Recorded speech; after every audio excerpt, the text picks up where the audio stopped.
Good evening, ladies and gentlemen. The Select Board called to order at 6 o'clock, June 13th, 2024. At this time, I'd like to take a little moment to, since this is a new, relatively new board again, starting fresh this year, to go ahead, in case people don't know who we all are, we do have a brand new one down the other end, David Bancroft. So I guess just go ahead, let's just rattle us off. You started up. David. Oh, I'm David Bancroft. You want, if that's all you want to say? No, You go ahead. obviously I'm the freshman, and getting my sea legs, so I look forward to serving you for the next 3 years. Be kind on the first time. To my left, to my right. Mary Beth Gilbert. We don't have to say anything. We've been here for a while. John Dykstra. Grew up on the beach all summers of my life, and my parents had a home on Goose Rocks. My heart and soul is there. And my wife and I, Connie and I, have lived here since 2015 in Cape Porpoise. Sheila Matthews Bull. I own the Rum Line, and we've been here for almost 35 years. I feel like the junior on the board because he's our senior. Alan Daggett, been here since 1951. That's all I'm saying. I got him beat by a year. You're not going to say? Lori Smith, town manager, have been in Maine all my life and served here since 2014. There we go. Okay. Item 2, approve the May 23rd and June 3rd, 2024 Selectmen's meeting minutes. So moved. Second, Have a first and a second. All in favor? I'm going to abstain. What's that? I'm You can still abstaining. vote even though you weren't here. I'll Oh, no, abstain he for can't. Can this one. He can. he can? You can. Oh, he Well, can. Okay. you were in All the right. audience. Abstaining is fine. Yeah. Okay, Just public, means you haven't read it. That's okay.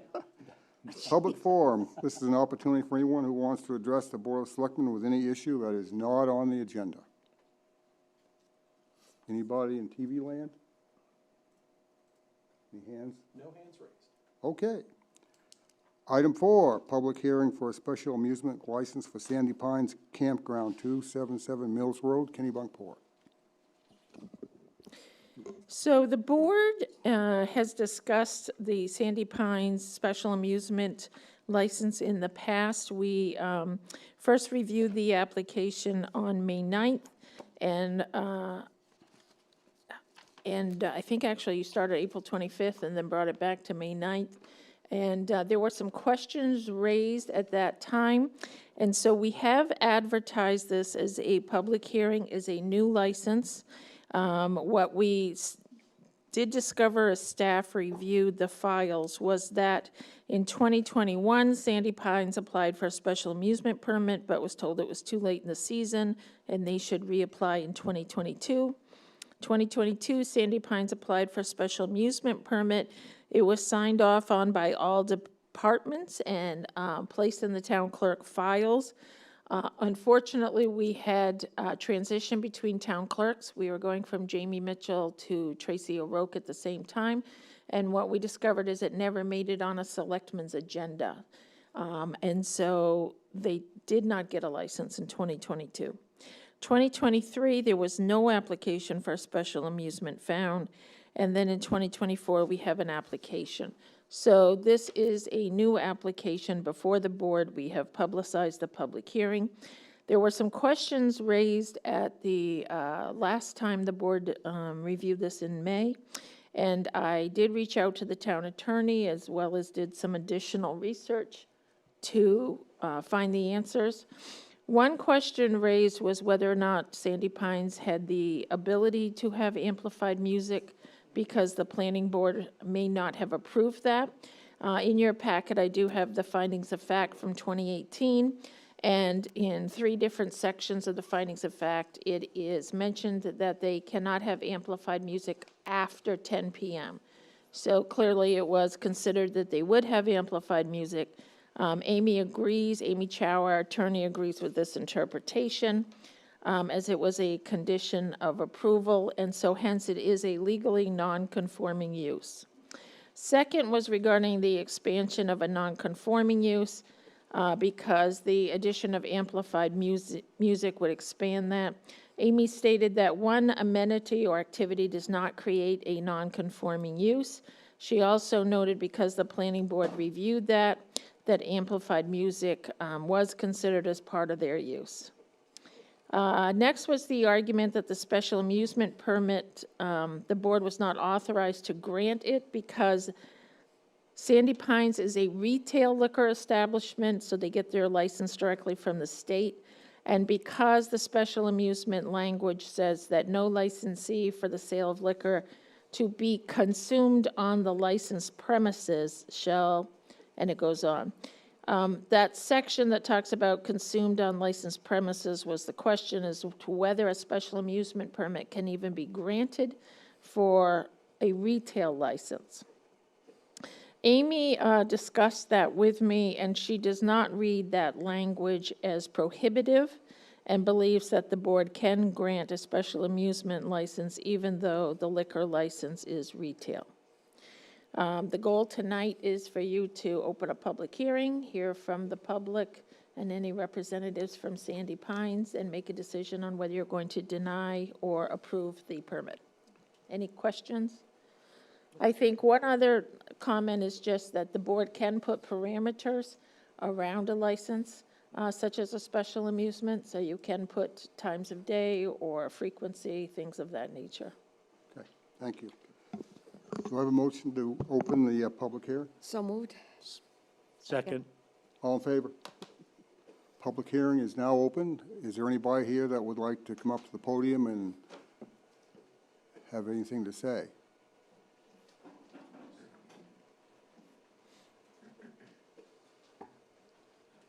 Hi, Michael Dunlay from Abenaki Way. I've spoken, I think, at the previous two meetings.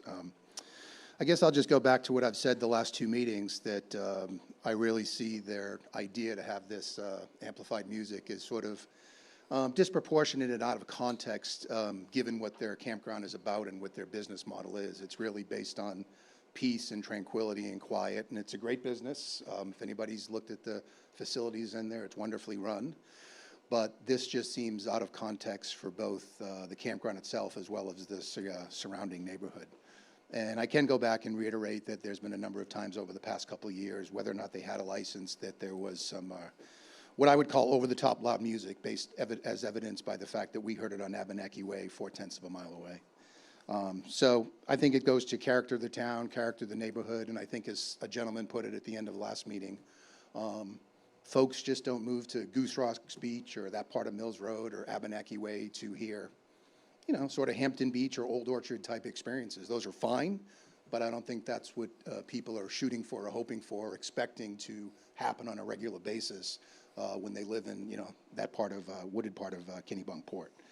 I was a little concerned at the last meeting when the Sandy Pines representative, instead of saying we'll abide by the permit and the restrictions and will respect the concerns of the abutters, it seems like that her primary concern was that the bands have their music portrayed as they wish with the amplification. So I thought that was a little disproportionate, especially given the fact that when they've had this music in the past, very few people have been in attendance at the pool. I think there was more people last time that spoke out here at this meeting against the permit than probably attend the pool when they're having this loud music. So again, I go back to that word, out of context and disproportionate. So, but if in fact they get this permit, I think that hopefully it would be impressed upon them that there is the wording in the special amusement permit about unusually loud, too loud, things of that nature. And our street is 2,000 feet or thereabouts, 0.4 of a mile, and Goose Rocks Beach is 3,000 feet, 0.6 of a mile. So I think it's fairly obvious that if anybody in those neighborhoods, or Mills Road for that matter, hears overly loud music, I think that's evidence on its face that there would be in violation of the wording of the permit. And again, I'd welcome anybody to come to my yard. Well, I know we can't go back in time, but there was a few occasions where it was just didn't pass the common sense test. And I think that's all we're asking for. I don't think anyone's saying don't have music. As I suggested at the very first meeting, have acoustic, have a vocalist, but amplification, I just think, is out of context and disproportionate based on the number of people that would benefit from it. Certainly, I don't think their customer base is going there for this kind of music, compared to the number of people that seem to be bothered by it. So anyways, thank you for your time. So. Is there anybody else who'd like to speak? Jerry Richard, also of Abenaki Way. The only thing that I've seen in reviewing all the different documents that talk about the applications and things like that is all the older documents all say 10 o'clock. I believe at some time when they applied, they said 4 to 6, 6. I believe. And then the last time they were here, they said they wanted to change that to 6 to 10. Now, I don't know how that goes with, you know, the documentation says 10 o'clock. You know, are they going to limit it down to those times? Or, you know, that's my only thing. You know, is this going to be just give it to them all the time? Or is it going to be this 4 to 6, 6 to 10, you know, all these different times? We haven't got there that far yet, but we're working on it tonight. Okay. Thank you. You're welcome. Anybody else? I'll get you. Yeah. Hey, Mr. Driver? Yeah, yeah, I'll get you. Yeah, next. Sorry. He has his hand raised up first. My eyes aren't that quick.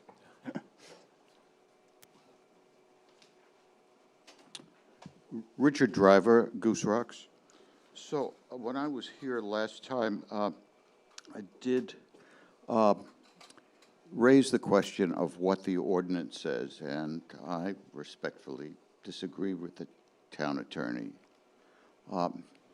Couple of facts. Some of you said that the permit had been issued before, and why not issue it again? Well, they've never had a permit. Never, ever had a permit. And I asked the town manager to give me any documentation that there has been a permit issued to an entity that is not a consumption licensee. Never.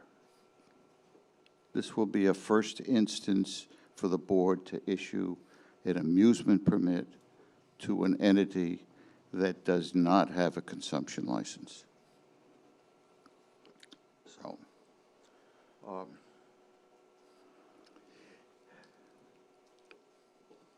in terms of restrictions, it appears that they didn't have a permit and they don't pay any attention to restrictions. Anyway, we unfortunately know the history of the owners in terms of some of their actions not paying attention to our ordinances. You know, it's sort of a creep. How much can I get away with? There's an issue. I'm sure you know that the planning board, in its decision, said that there could be 300 sites on Sandy Pines. 300 by 2 is 600. The number of people at the height of the season there at Sandy Pines is probably more than what we have at Goose Rocks in the winter. It's a small village in Sandy Pines. You also have an ordinance that requires a permit if more than 250 people are going to be present at an affair. Is Sandy Pines going to have to apply for a permit every time they have music and the potential of having 250 or more people at that occasion? So you have a heavy responsibility to the residents in terms of their discomfort. The people at the west end of Kings Highway are really close to Sandy Pines. And there's no reason that they should be disturbed by music at a facility that is catering to people who come in with their vacation wagons, and it is essentially saying that that entity and those people who are there for periods during the summer are more important than those people who live here, pay taxes here, have properties here. So I would suggest to you, since it's an issue of first instance, you need to think hard and heavy as to whether or not you want to issue an amusement license. And you have to think about what are the repercussions if they have a large number of people at one of these occasions when they are having music from 6 to 10 p.m. Another issue is the general public going to be allowed to participate? Are they going to be invited in? Can you bring guests? So, I mean, this is a whole new ball game. And since the town has never done it before, and despite the statements at the last meeting that you've given them permits, they've never had a permit. Thank you. You're welcome. Sir, did you have something to say? Oh, come on up. Yep.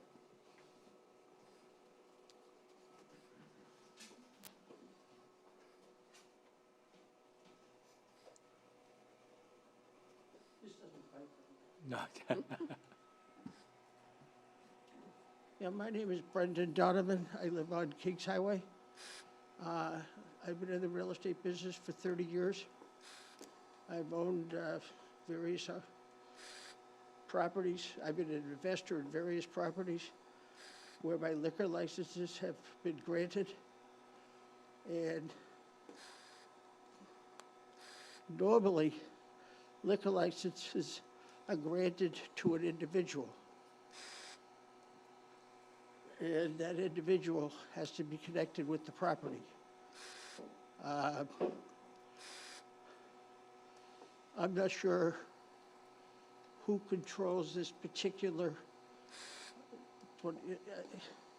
a license to sell liquor, but it's a totally different ballgame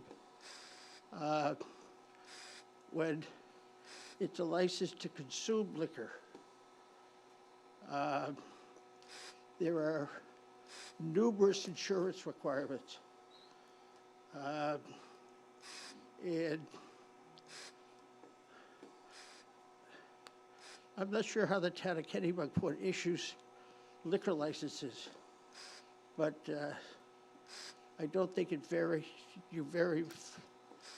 much for the rest of the country, where a liquor license is issued to an individual. And it has to run with that individual. If he were to leave the property, if he were to die, you'd have to reissue the liquor license to another individual. And I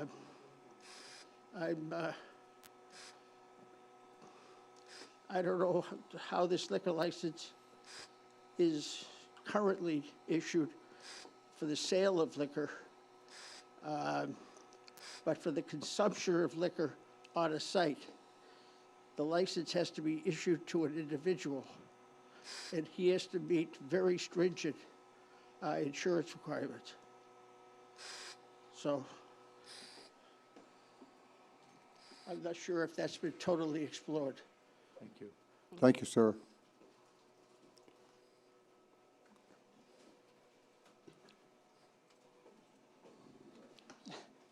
Hi, Kate Bauer-Burke, Goose Rocks Beach also. I spoke last time, and I was concerned about the issue of the non-conforming, was this an expansion of a non-conforming use? Obviously, you've consulted town council. I'm not an expert in land ordinances, I guess I kind of disagree with her, but that's irrelevant. At this point, though, if we're looking at the possibility of granting this special amusement permit, I would strongly urge you, first of all, to consider carefully, as Richard pointed out, this is not the kinds of activities that we're aware have happened before. I think there have been issues like the only other really commercial establishment close to Goose Rocks Beach or in it is the Tides. I'm not aware of a lot of amplified music there, but, and then there was the issue of the old Inn at Goose Rocks, and I've forgotten the new name that KRC is planning on using for it, but that whole issue brought up before, again, was a substantial change, including planning on using outdoor venues for party events and et cetera. So that also, town council at that point did say that that was an expansion of a non-conforming use. In this situation, we've got what has been traditionally, as I understand it, I have not heard of anybody saying, oh gee, I remember when it was the Spangs property that they used to have parties and loud music at any point. So we're talking about an area that has traditionally been kept non-commercial and pretty quiet. And, you know, as we talked about, Abenaki Way is close enough to hear it, clearly already is. If there's amplified music there, summer night, everybody has their windows open, you hear music across those marshes, clear as a bell. And the west end of Goose Rocks Beach, I undoubtedly think will hear it. So please look at it carefully. It's not otherwise impinging on running a campground business. Whether you have the right to have amplified music, I would say, is not necessarily a necessary part of that business. It seems to be doing very well. If you are going to go ahead, if you decide to go ahead and grant it, I strongly urge you to put limitations on it, to really seriously consider, instead of giving any time up to 10 p.m., how many days of the week? How often during the summer? How often are people in that area likely to possibly be disturbed by having to listen to loud music that they didn't bargain for at all? So please think about it carefully. Thank you. Thank you. Anybody else?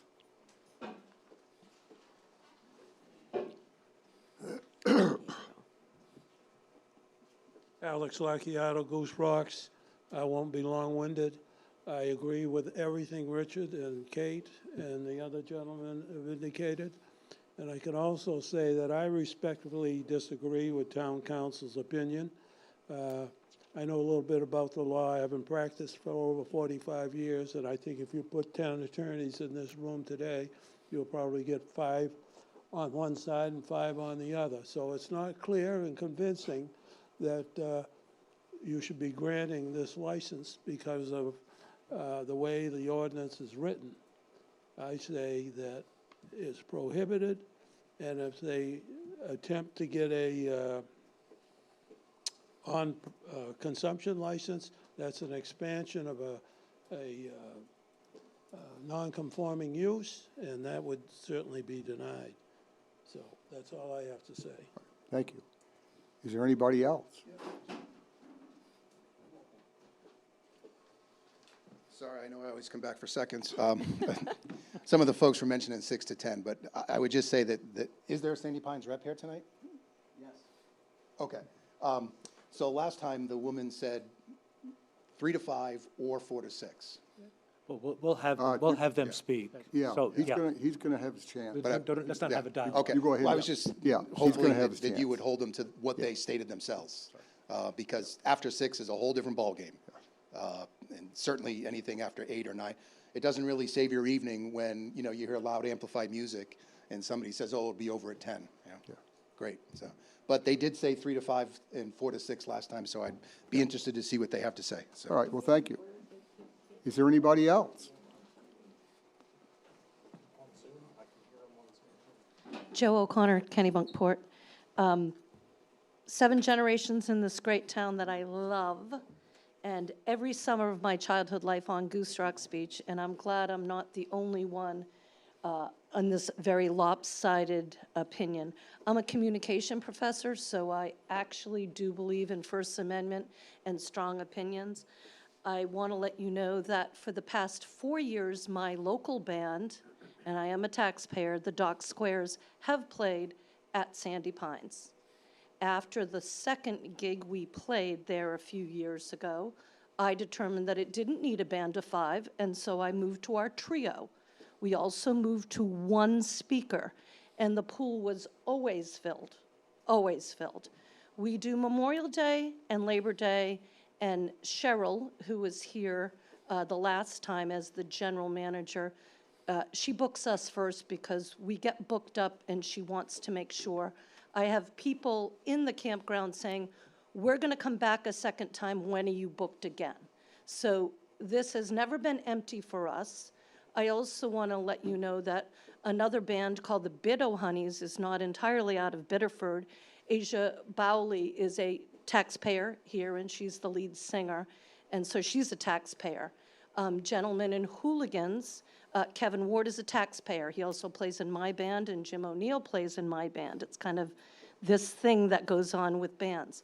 So we have summer business here, and when we get canceled on this, we lose money, and we are taxpayers here. Another point I want to bring up, because I did look at the fireworks that happened on this riveting TV show of Kennebunkport Town Hall, I really did see a lot of animosity on this. I can tell you that I'm a little taken back that while there was mention that the police were called twice, that they didn't have any record. Well, I'm just going to have to believe that that was true, I guess. That somebody in this audience, I believe, did visit Sandy Pines but couldn't tell them what the name of the person was that's there. No person of the 9 people that got up and spoke on May 9th bothered to send an email, put a phone call, or visit the very approachable and affable Cheryl Child. Because I can assure you, if there was a noise problem, she would have done something about that. We have never been told to turn down. We play yacht rock. That's, for anybody that doesn't know that, that's 60s, 70s, and 80s. James Taylor, Billy Joel, Bonnie Raitt, not AC/DC, not Kiss. So I'm sure you weren't talking about the Dock Squares Trio or the other 2 bands. I've never heard Cheryl ever talk about anything but 3 to 5 or 4 to 6. And those are very reasonable hours. I have never heard her mention to me 6 to 10. That just wasn't their business model. Further, I want to let you know that it is a misconception that campgrounds don't have amplified music. I can tell you that the Red Apple in Arundel, Bailey's at Old Orchard Beach, Bentley's has a campground, they have amplified music. Dixon in Cape Nettic, these are all York County, and Seaview and Wells. So this is a part of a business model that Sandy Pines didn't make up out of thin air. It is curious to me as a musician and a vocalist that the thought of non-amplified music could ever carry anything. It's a kumbaya, campsite, schmores thing with no microphone. Imagine this town hall with no microphone. Great, it's a small little area, but this is an outdoor place. I just do find that it was bad form to not really approach Cheryl at all, and that the police have no record of this. I want to let you know that I have played at the Tides Inn, and it has been amplified. So at Goose Rocks itself, I have played there. I don't know where the over-the-top music is. I am going to believe that some of you have actually heard over-the-top music, but for the life of me, I don't know what band it is because I'm very in touch with a lot of bands. I just think that since Lori kicked this off saying that there's a possibility that there could be a provisional, this now being identified as the first time, that seems to be reasonable. Because if the community really wanted to know what bands were playing and when at the beginning of the season, I am 100% confident, and Cheryl never asked me to come up and speak. This was me wanting to say something on behalf of the bands. she would provide what the schedule was going to be for that season. We play on Memorial Day and Labor Day, but I don't know any of the bands that do play what has been described as over the top. I can tell you I live next to Consolidated School, and not only can I hear the Pilot House and the No Nantum, and if I really tune in, I could hear Ryan's. There are chambers and echo valleys that go all the time. We have the privilege of living in this great town. It's a resort town that keeps on evolving. And I think having music, albeit being now very aware that the people, the good people of Abenaki Way and the West End and other Goose Rocks folks are very, very sensitive to the fact that music carries, that Sandy Pines would be very aware of that. And me as a band person would be very aware of that. But I think to put that out there because it's never been done is not really fair play. And I wish Cheryl was contacted before it turned into 9 people trying to block a permit. Thank you. You're welcome. Is there anybody else? Yep.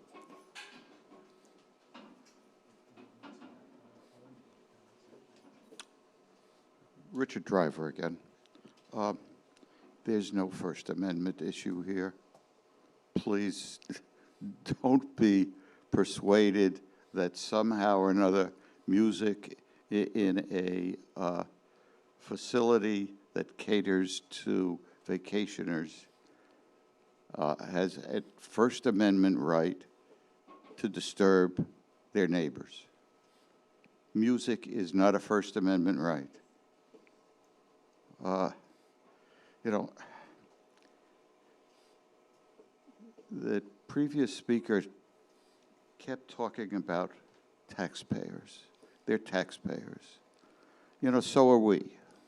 And sometimes we get a little bit sick about hearing about the businesses in town as opposed to the 3,500 residents of the town.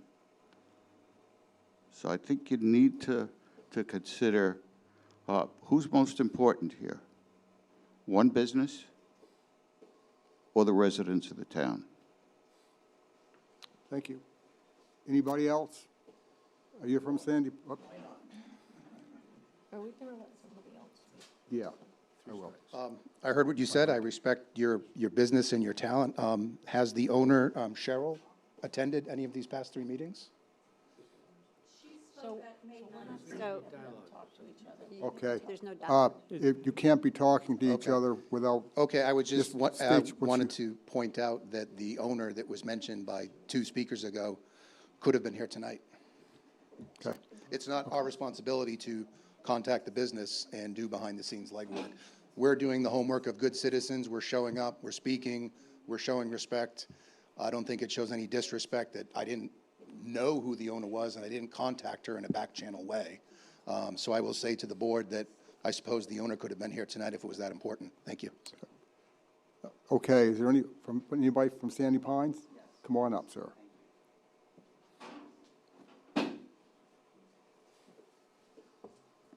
Good evening.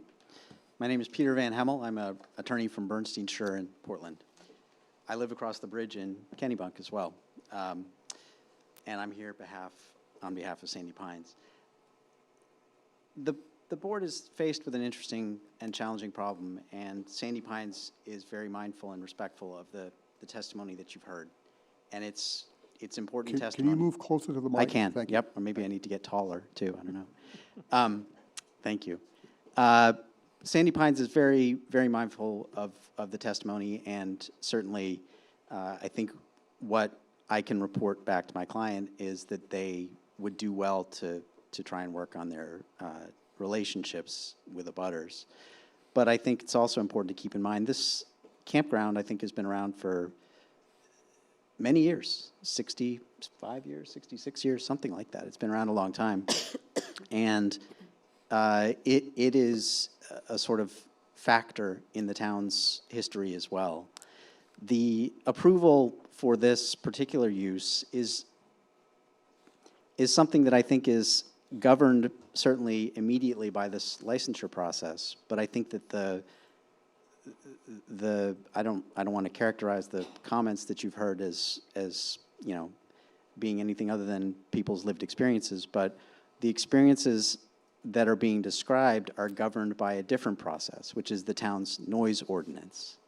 And if people have actual complaints about the way that noise is traveling off the premises, if those sound waves exceed certain volumes during the wrong times or conditions, there is a process for that, and that's governed by the town's noise ordinance. This process is not to relitigate or rewrite the town's noise ordinance. This process is about the issuance of a special amusement permit. The factors, I certainly understand and respect, again, the testimony that's been given, but I would like to point out that Sandy Pines is obligated to comply with that noise ordinance and has no request that it be exempted from any of the provisions of that ordinance. Sandy Pines is also obligated to comply with the planning board approvals that govern its operations, which further restrict the times and manner in which music is played at the premises. And so these issues have already been established and regulated by the town of Kennebunkport twice.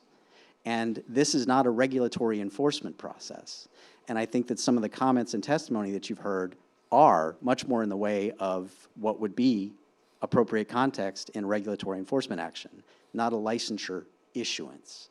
So I'd ask the town to consider that. And just by way of background, as it happens, I'm the guy who complained and got the town of Kennebunk to pass a noise ordinance in 2005. I was that person because of a specific noise that was taking place near where I lived. So I certainly know what that's about and appreciate the experiences that your citizens are testifying to. It's quite disruptive, and I do sympathize with that. When you hear something that is in fact registering as a sound on your premises that you didn't cause, that is definitely something which gets people motivated. In my case, I was motivated to have the town pass a noise ordinance. I wrote it. So I certainly commend that to the attention of the select board and would ask respectfully that the license standards which are under analysis be adhered to and observed, and the separate issue before you in terms of regulating the propagation of sound and the enforcement of sound as it travels outside of property lines, important issue, but a different issue and governed by a very different process. Thank you very much. You're welcome. Is there anybody else in the audience? Hearing none? What about Zoom? Is there anybody on Zoom? No, there's one more out. Alan, one more. What's that? Oh, okay. Sorry, I didn't see your hand. Thank you. My name is Charlie Woody Moore. My wife, Chris, and I live on the west end of Goose Rocks Beach, diagonally across from Sandy Pine. We sit at the marsh and enjoy the peace and quiet. Anything else to us would be a disruption, and we're speaking in opposition to this. And I hope the board uses common sense and doesn't allow it. But if you do allow it, I think there has to be specific information in there in terms of who measures what and who complains to whom and how it's resolved. And I'm not sure that's the case, so. It usually happens if somebody has a complaint against noise, they usually call the police department And what happens from there? The police department goes out and, and visits. Yeah. okay, well. Okay, thank you. Anybody else? Okay, I'm going to close the public hearing. You have some comments? Anybody? I have a question. Sure. Am I correct that this license was, that the liquor license that's held by Sandy Pines was not given by the town? Is that correct, but rather by the state? Do I have that right? Yes. Yes, that's correct. Retail license. That's what I thought. So the town now is making a decision about amplified music based on a license that was let by the state. Technically, all liquor licenses come from the state. the board is just a hearing board? It just underscores to me the reason why perhaps the sentence was placed that no license for the sale of liquor to be consumed on his premises shall permit, et cetera, et cetera. It's a different license if it's a license to consume on premises. That's a license that we as a town can control and regulate. By this, a license from the state to someone, they may choose to consume it on the property, but they can also carry it off the property, and that's why it's a state license, correct? Is that not correct? I don't really know, but that doesn't make sense to me as a lawyer. Well, is that not true? So if I purchase something at Sandy Pines, am I not allowed to take it off the property? Sure you will. So it is a retail, so you can purchase the liquor just like you would at Hannaford. Exactly, exactly. I'm sorry, that's what I was trying to say if I misspoke. And you also can drink if you own the property, the place that they're at. You can drink on private property, and if Sandy Pines allows that If to you gave the occur, permission, then they- you can they- drink. they can And that's drink. obviously what's occurring in this case. Special license to allow consumption of booze they sell on the property. So you have to go You to the mic. Go to the mic if you you're wish to gonna ask talk. that. Well, no, Well, I was just Yeah. confused. Yeah. My name is Francisca Sardi with Goose Rocks. And, Into the mic. oh, Mike. And so I was just wondering whether they needed a special license. I mean, so you're saying if somebody goes to Sandy Pines and they have a license to sell liquor, they can consume that liquor on the Sandy Pines premises without Sandy Pines having this? It depends on what Sandy Pines' rules are, and I don't mean to turn this into a liquor 101 class, but this is about, an on-premise consumption is about me serving you alcohol, and I'm taking on responsibility for you being in the right state of mind to drink alcohol. More like going to a bar and ordering a Right, cocktail. versus I'm selling retail. If you're 21, you can purchase it, and then it's up to you. And so they're now trying to get a license to allow them to sell booze to be consumed on the No, premises? no. They have the same liquor license. The question is, can the board give a special amusement permit if it is a retail establishment liquor license versus an on-premise consumption liquor license? And that's what they're discussing, and that's what I had asked the town attorney about. And she was okay with it. She does not see that you're prohibited from a special amusement permit. That's interesting. I can just say, I thought they were issued to individuals in New York because I showed up at a restaurant, and when we walked in for the reservation, they said, "I'm sorry, we have to warn you, we can't serve you your license," because the owner, one of the partners, had left the restaurant and had taken the license with him. So it's pretty, but on the other hand, you could go to the corner and buy a bottle of wine and go back to the restaurant. Yeah. So Thank you, ma'am. I have a question for the board discussion. So if I go to Attorney Peter from Sandy, Can you Pines speak Road. up? Can I speak up? I'm talking into the mic. So I brought this up the first time we talked through it. So of the special license ordinance, or of the special license, sections 346-3, paragraph C. So this basically, if I go to think through what the representative from Sandy Pines was talking to us about, in our license, it says, section C, unnecessary noise. The licensee shall not allow on any licensed premise the making, creation, or maintenance of excessive or unnecessary or unnatural or unusually loud noise which disturbs, annoys, injures, or prejudices or endangers the comfort, repose, health, peace, or safety of individuals of ordinary sensibilities or the public in general or the property rights of others, and which noise affects and are detriment to the public health, comfort, convenience, safety, welfare, or the prosperity of the residents of Kennebunkport. So to me, when we first got this discussion, that paragraph is under the conduct constituting offenses by the licensee. So within this, if I'm reading it correctly, within the special license itself, it actually has a noise prevention or a discomfort noise level prevention that is not actually, that seems to supersede or overarch or overlay or whatever you want to over our own ordinances. So that's where I get my confusion from, that the special license itself has embedded this noise.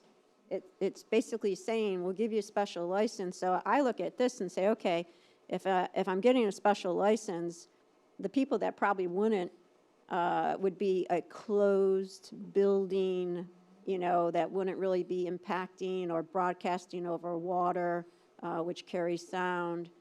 So this is sort of a unique situation that we have a campground, and I listened to the discussions about the different types of campgrounds around the area, and that actually plays into my thought of saying, yes, the campgrounds that were mentioned are not of Goose Rocks Beach. So I actually listened to that part, and that fed into the trying to keep Goose Rocks Beach family-oriented. But my main question here is what the other board members think about this Section C. I can't wrap my head around it. Well, we do have a noise ordinance. We do have a noise ordinance. So that comes into play. It has to.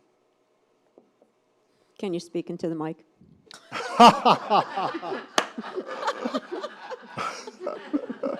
Touche. So, yeah, I would say that we have a noise ordinance, and I think that plays into this. What's everybody else say? Can I just add, is the representative from Sandy Pine still here? So I just want to make, I haven't followed this completely, obviously, this is the first night, but my understanding is this is a request to have a special license from 4 to 6 p.m. one day a week. I read, there was something that the representative before said that it was only for 2 hours that they were looking for, that they would have music. Is that correct? Unfortunately, I have no idea. So I have not actually been involved with this matter for very long, and so I don't know what was said at prior meetings. I've not had a chance to review that testimony, but I don't have information on that. Well, I heard that, what David Bancroft just said. I heard from 4 to 6. I wish That they were there here that we was, there could was hear it. going to be Yeah. a change, that traditionally, I maybe, that it was going to be like, it used to be 3 to 5, but they wanted to change it, she wanted to change it from 4 to 6, so she could catch the folks who were staying there who might be down at the beach, and would have a better crowd. And that it was down to one day a week. Right. So, I mean, I know you can't answer the question, but if the permit is for 4 to 6 p.m. one day a week, whatever day it is, I don't know, in my opinion, if that is totally unreasonable, given the nature of, and to what Joe O'Connell was saying, depending on the band, is it look, if it's headbanging music, I get a problem, but if it's kind of 60s, 70s music, I mean, I live on Beechwood Ave, I hear the Pilot House, starts at 4 o'clock, goes till 10 o'clock. I can hear it. It's kind of charming in some ways. So I don't know if 2 hours of one day a week, soft rock or whatever you want to call it, music, is unnecessary, that we should prohibit that unless, to the point for the folks on Abenaki Way, it becomes a complete noise horror, and then maybe we can pull the permit then. I don't know if. Yeah, I apologize. I just don't have that information. I don't want to say that that's wrong. I also want to say that that's right. Maybe that's also something that what other people have said, if we're going to compromise, that's the way to do it. Sure. If I have 20 more seconds, by your leave, I might be able to help with the question that Councilor Gilbert raised, or select person Gilbert. Obviously, up to your own, you have excellent counsel in this town. Your own lawyers are top shelf. But I think the way that I harmonize the provisions is that when the town of Kennebunkport is trying to evaluate that sort of subjective question, because there's a lot of subjective terms in that statute. But this is where the people who voted in favor of the noise ordinance have told you the answer to that question, so that it's not up to each individual to make a subjective determination as to what constitutes, I love this sound. My daughter's a percussionist, right? I think it's great when she practices her drums, but the neighbors may not, right? So, and she's taken home a trumpet from the high school this summer, so I apologize in advance. But trying to construe that provision in a way which is harmonized, not superseded with the other town ordinances. They all work together. It's not as though one section of a town ordinance has priority over another. They're all in the same code. They all have the same effective force, and so the effort is to harmonize them.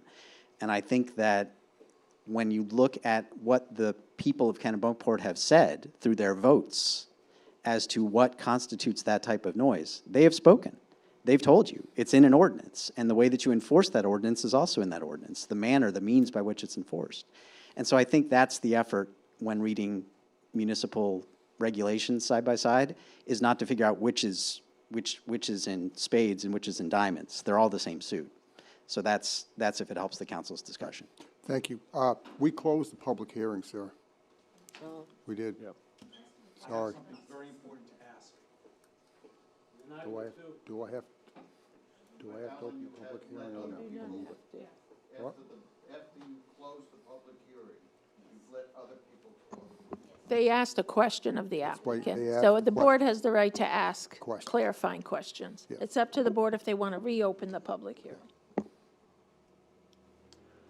I would like to hear from I'd like, whoever Okay. wants I'd like to speak. let, All right, we'll open the public hearing up again. Hi, my name is Mike Tahan. I live actually at the very end of Abenaki Way. I overlook the west end of Kings Highway. If you look out my upstairs window, I see tents and I see cabins. I would consider where I live and my neighbors across the street, we're probably the closest that you can get on Abenaki Way to the campground. So the question I have is, and if you've ever been down the campground, it's quite long from Route 9 all the way down to the marsh, and we're right on the marsh.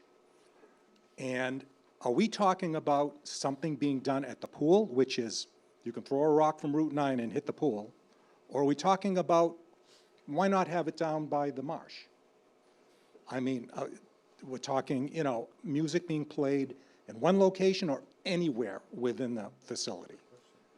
So I think that's one point I want to say, because we're not 4/10 of a mile, we're Right there. 1/10 of a mile, we're right there. We can smell the campfires, we can hear people talking. So I don't mind it. Campers are campers, and that's fine. I'm a camper, and that's fine. But are we talking about the whole of Sandy Pines or just one specific area? Second point is that if it's, let's just play music around a pool. I mean, their pool is not that big. I mean, how loud do you have to play music to hear it 50, 60 feet away? So if the board decides that they want to issue this, that's your decision. Go right ahead and do it, but you have to have some sort of rules and regulations around what does that mean? What does that mean? I think it would be a great compromise to say 3 to 5, 4 to 6, whatever it is, 1 day a week, 2 days, whatever it is, you are restricted to use it here. You are and then for the noise ordinances, fine. I'm with you with that. But I think you have to put some barriers and some fences around exactly what are we doing there, okay? I just wanted to say that, so. Okay, thank you.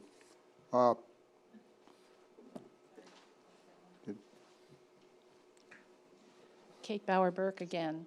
I just want to speak a little bit to the point that attorney, sorry, I forgot. Thank you.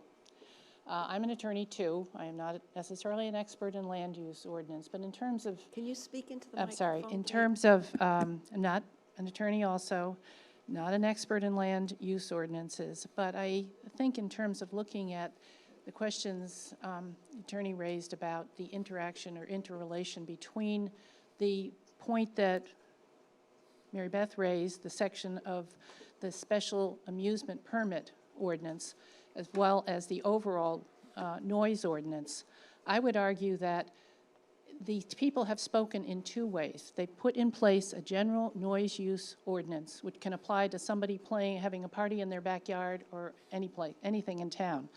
However, they have also spoken and put in a specific restriction in the special amusement permit ordinance that doesn't necessarily relate and says this only is in effect if it violates the general noise ordinance.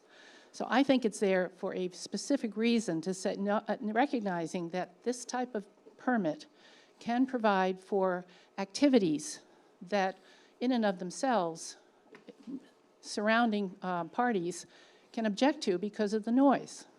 So, and the one other question which we haven't talked too much about, and this could go to if you do decide to issue the permit, it's a question I think is important. I love Joe O'Connor's band, the Dock Squares. I've heard them play in many other places in town. But I think that one question I have, Richard Driver raised, is this going to be limited to people who are actually staying there to come and listen to this band? Or is this going to be opened up?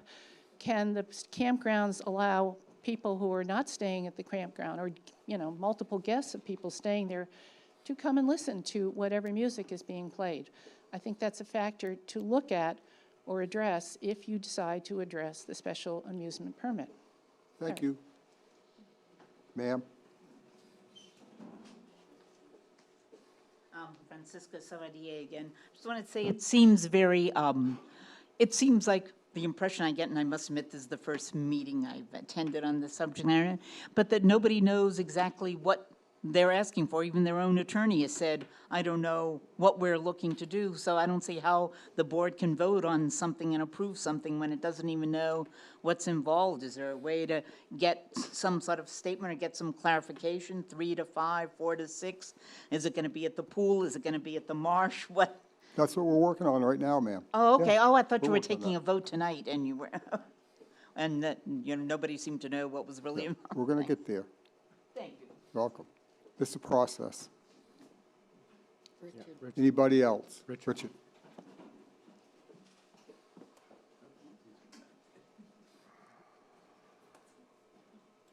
This gentleman over here. Richard Driver again. Please don't get led down the rabbit hole that the noise ordinance is the way to resolve this. I'm also an attorney, and I spent a lot of time with land use. Do any of you know how you would force a noise ordinance? Alan, the police are not qualified. They may go down there and say, be quiet, or what have you. Noise ordinance depends on decibel levels, and you have a professional out there measuring the decibel levels. It's a big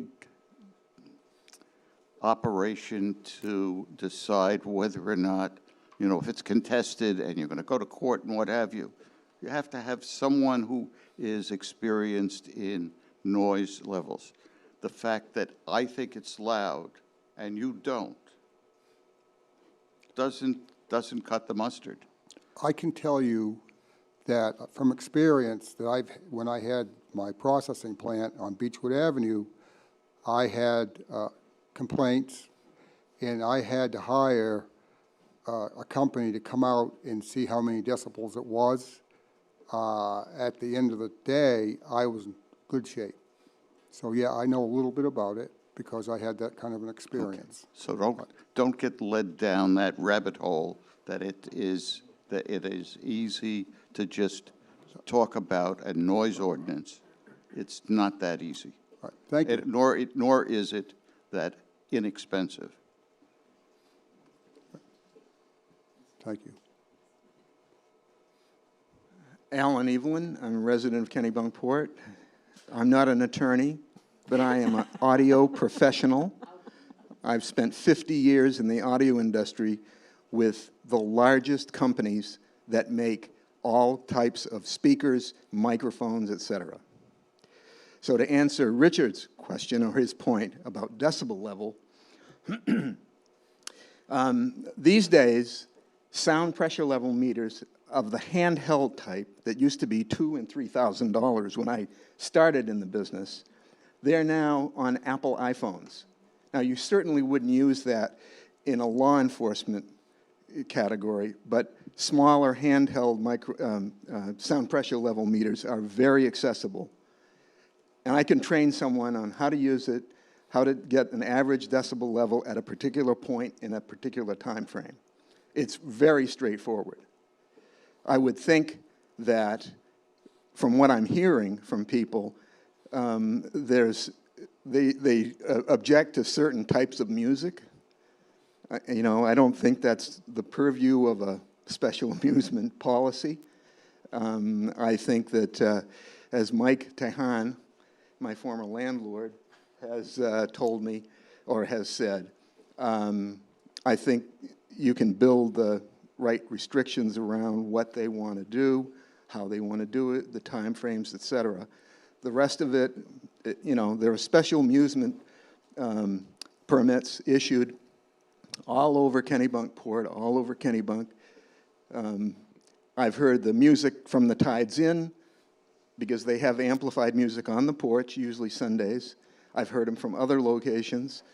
But I would say never that it was the kind of sound levels that would disturb somebody at 4 in the afternoon. Now, that's a matter of subjective evaluation. I understand that. But I'm thinking that the next step is to just put the boundaries around it and go from there. Good. Thank you. Sir? No.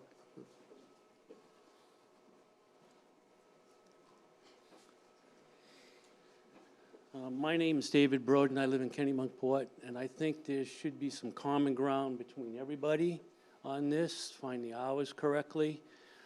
The noise issue, that can be adjusted through a time frame.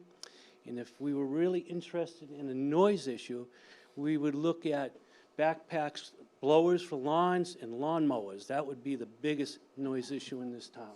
Thank you. Thank you. Last call for anyone that wants to come up. We have a hand raised on Zoom. Hand raised. Go ahead. Susan, you can speak. You have to unmute yourself. Can you hear me?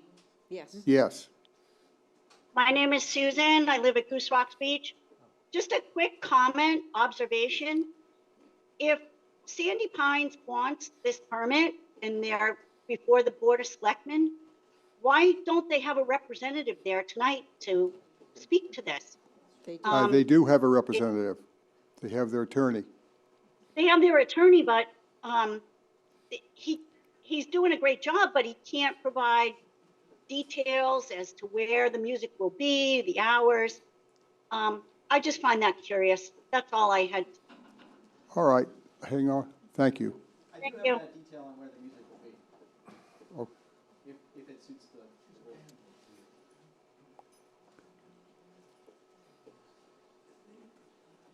Thank you.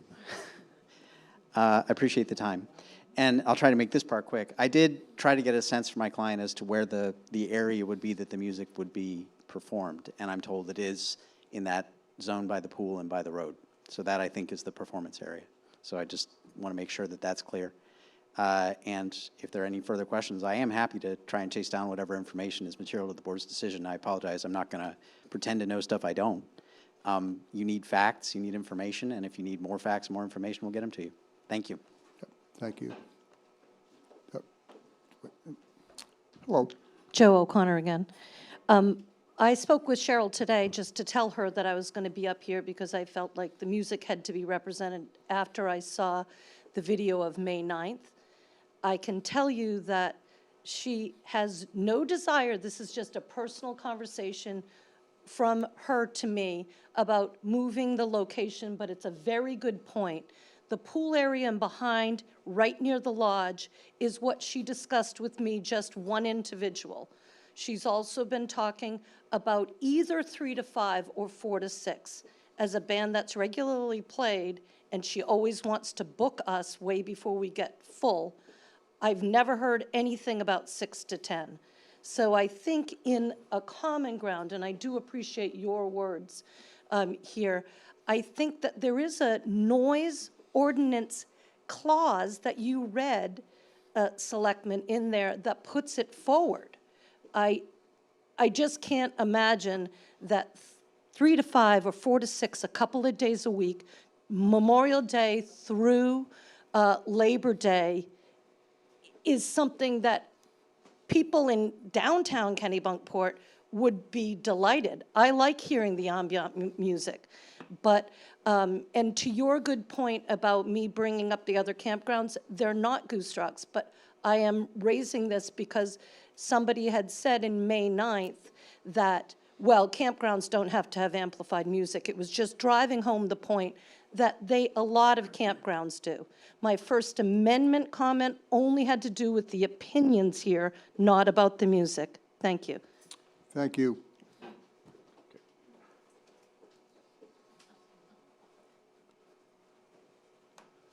Alex Lacchiato again. What's the application state? I mean, they filed for an application. What does it say? Or what are they asking for? The application is just for a special amusement permit. So the applications for special amusement permits don't have details on them unless the board puts them on them. So that means that they could have music whenever they wanted, whatever days of the week, unless the board puts those parameters on them. So you don't know what they're asking for? Well, that's the process. They asked for a general special amusement permit with all the allowances. When Cheryl came, she testified they're doing it once a week from 4 to 6. So. Yeah, well, a lot of this is hearsay from what I can see. Hi, Jerry Richard again from Abenaki Way. I would just like to look back at your meeting minutes that say that Cheryl stated that music had been played once a week from 3 to 5, on weekdays. She stated there had not been complaints, that she would like to see the time of performances move to 4 to 6 with the same weekly frequency. So I'm assuming that's once a week. I'm just saying what Cheryl said. Thank you. Is this anybody else? Okay, I'm going to close the public hearing again. So, go for it. You want me to speak again? Yeah, Okay. absolutely. All right, so I'm still, I'm gonna parking lot, the section C. I'm still struggling with that. But what I think I'm hearing from a number of people, and I don't know where the board's sitting on this, but if there was something, we could do, 4 to 6 per Cheryl's, 1 day a week between Memorial Day, Labor Day. I think what I heard, it was residents only, so somehow we'd have to stipulate it that it's for campground, not residents only, but campground members only, so that it's not a, buses showing up from other areas or whatever. That it's the pool area only. I don't know what else we could do to sort of fill into this section C, so I don't know. I know Joe had mentioned that they had used one speaker. I don't know if we want to sort of overlay any of that or if we're getting too pedantic. And then I didn't know if we needed to say something like it was Frank Sinatra music only. Get his face. I think we got to leave the type of music off the list. So. I'm still a little hung up again on this consumption on premises. I think we're setting a precedent here. We're setting a precedent that anybody has an ABC license is welcome to get an amusement permit, and maybe that's okay to set that precedent. But I want us to have our eyes open that we're setting a precedent on this. And I'm still a little concerned about that. But as if we were to move forward, those would be the compromises or the restrictions I would need to see on the amusement permit. And so what type of scenarios would we get into that you could maybe think of, or is there anything that comes to mind? Yeah, it just, if Hannaford's wants to have a permit to run a band every night, or Bradbury's decides to, it's a different type of license. It's allocated by the state, it's controlled by the state. To me, there's a difference. Now, I have to admit, Sandy Pines is pretty close. They're selling it, but obviously they're selling it for the main purpose is to be consumed on the premises. So, again, we're setting a precedent. It concerns me, but I just want to air that fact and be sure we've considered it and acknowledge that's what we're doing. David? My suggestion is, this has been here since April. We can kick it down the road again for another 2 weeks. We'll be back again. I am a little disappointed that maybe somebody from Sandy Pines wasn't here to answer a couple questions, but I think we have a general sense. They're looking for 1 day a week. Let's say 4 to 6, 3 to 5, whatever. 4 to 6 is what came up. My suggestion is that we grant the permit from putting the specifics on it, up by the pool, 4 to 6, 1 day a week. And if there's a noise, let the residents know if there's a noise issue that they have a complaint for, who to call. They can call, and then someone can come down and listen. And if it's an issue, then we will pull it. But I think we need to move off this issue and kind of bring it to a close. Sheila? I agree. That's exactly what I was going to say.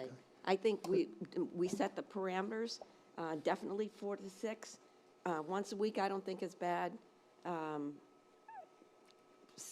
Somebody will have music during dinner hour. I don't see a problem with it. And restricted to campground guests only. Yes. That's something that we can't. Or they can invite the neighbors. That's something, how are you going to control that? Yeah, we can't. But that's where I think so I'm, When a bus shows up from somewhere else, then they obviously No, haven't they're done not it. So gonna that, do well, not- No, they're we not can't, gonna do yeah. that. I think that's where we get into the slippery slope again. So I'm going back to what John said. That in the section C has me a little tangled up in my brain.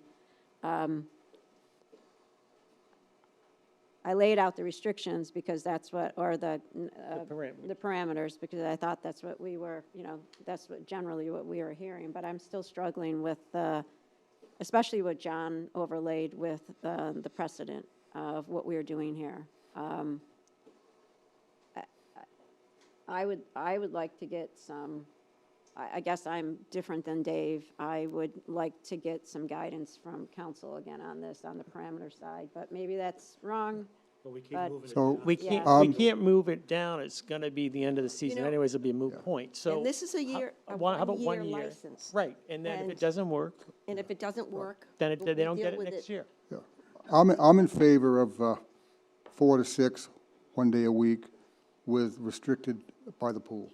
That's how I'm looking at it. Yeah, I agree. And I wouldn't even mind suggesting that it be campers only.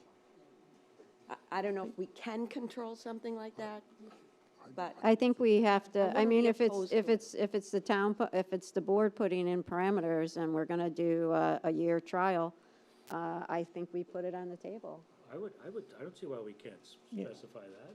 But the Frank Sinatra's out. I think in bringing other people in starts to get into a land use issue. So I think you can certainly make your thoughts known, but I just want to be clear as an administrator that I think we're jumping fences a little. okay. So anybody want to make a motion? I'll make a motion to offer the amusement license to the campground with parameters, as we stated, 4 to 6 once a week, suggesting campers only. Did I miss something? The pool. By the Pool area. pool. In the pool, yeah. Is that it? I have a first. Is there a second? Second. Any more discussion? I'm thinking, You're thinking? can't you see the smoke? Okay, Going, gone? yeah. All in favor? All opposed? 3-2, motion passes. Motion carries. Yep. Thank you. Thank everybody for coming out and going through this procedure. It was a little lengthy, but it was great. Thank you very much. Can we have a 2-minute break? 2-minute break? Yep. Yeah. Sure. Thank you. Let's close that door. We're getting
We're back on.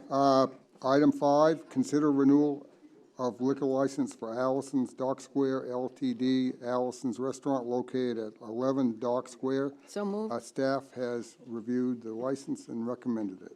So moved. second. The first and second, all in favor? 5 carries.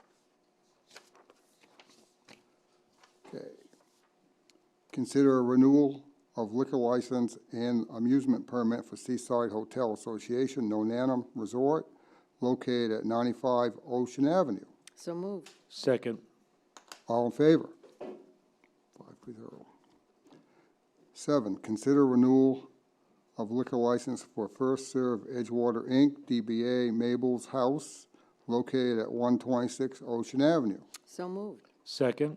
First and second, all in favor?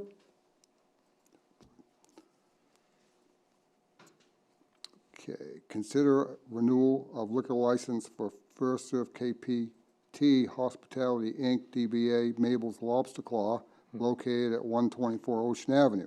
So moved. Second. All in favor? And these have all had liquor licenses before.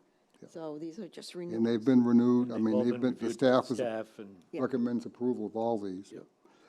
9, consider abatement for sewer service charge for 11 Wildwood Avenue, MBL dash 035 dash 023 dash 010, Richard T. Steiger, Family IRR Trust, and Mary H. Steiger. There he is. Here I am. So this was a multifamily dwelling. Last year, they tore it down early in the winter to replace it with a new structure. That structure is now a single-family home. So I recommend authorizing the abatement for the sewer service charge in the amount of $654.87, because they're going from So 2 moved. units to 1 unit. I have a first, A second. second, all in favor? No discussion. Thanks, Chris. Thank you on that. 10, award the purchase of the trash pump. Did you want to speak to the status of that? Okay. So we did have a donor come forward offering to donate to the town some items that we might need.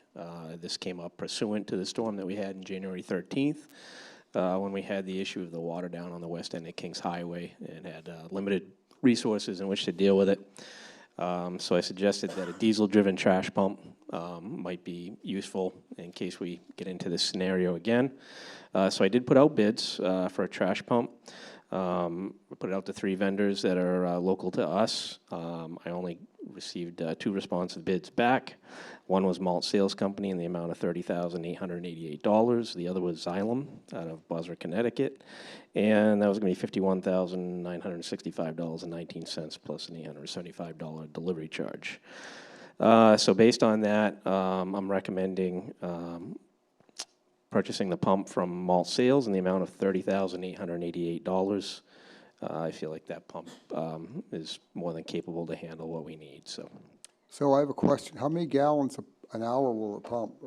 I don't think I brought the specs with me, Alan, but it was quite a bit. Okay. Certainly, it would be suitable for the situation we had at the west end of Goose Rocks. I mean, Absolutely. That basically was the measuring factor, right? And it was. Yes. Yep. Perfect. Yep. I'd like to, can I make a motion? Sure you can. Thanks. I'd like to make a motion to award the trash pump to Malt Sales Company for $30,888. Second. Have a first, second, any more discussion? No. All in favor? 5-0. Okay. Award the purchase of the message board sign. So this is another item that came out of the same need. Right now, we only have one message board that we're able to program and use here in town. So, we've seen these events more frequently. So the other item that we had discussed is a second message board. So White Sign is located in Stillwater, Maine. That is the area vendor for Wanko Signs. They provided a price of $18,418 for a similar size sign to what we have now. This sign will have the radar option in it. It'll also have modem and GPS options, so we can actually program this remotely. So if this is out roadside and, we need to change the message, we don't even need to leave the office. We can simply, hop online and reprogram that. So sign also comes with 10 years of service, and so I recommend purchasing that sign from White for $18,418. But the accoutrements would Get it to bring us to the nearly $20,000 level, so I had suggested not to exceed $20,000 with the accessories. Okay. So moved. Second. Any more discussion? No? 5-0. So Thank you. these two together came in at the 80,000, right? So it was a twofer, pump and sign. Yes. It's wonderful. Below the 80. They came in under the 80. Came in and under, indeed. I can do I the was math. going to do the math for us. Thanks, I appreciate it. Okay. Item 12, award contract to Woodard and Curran for the design of Pier Road at the head of the harbor. I got Eric on this. I like to let the engineer shine once in a while. We also have Barry Chef in the audience. Can we bring him up and put him on the screen?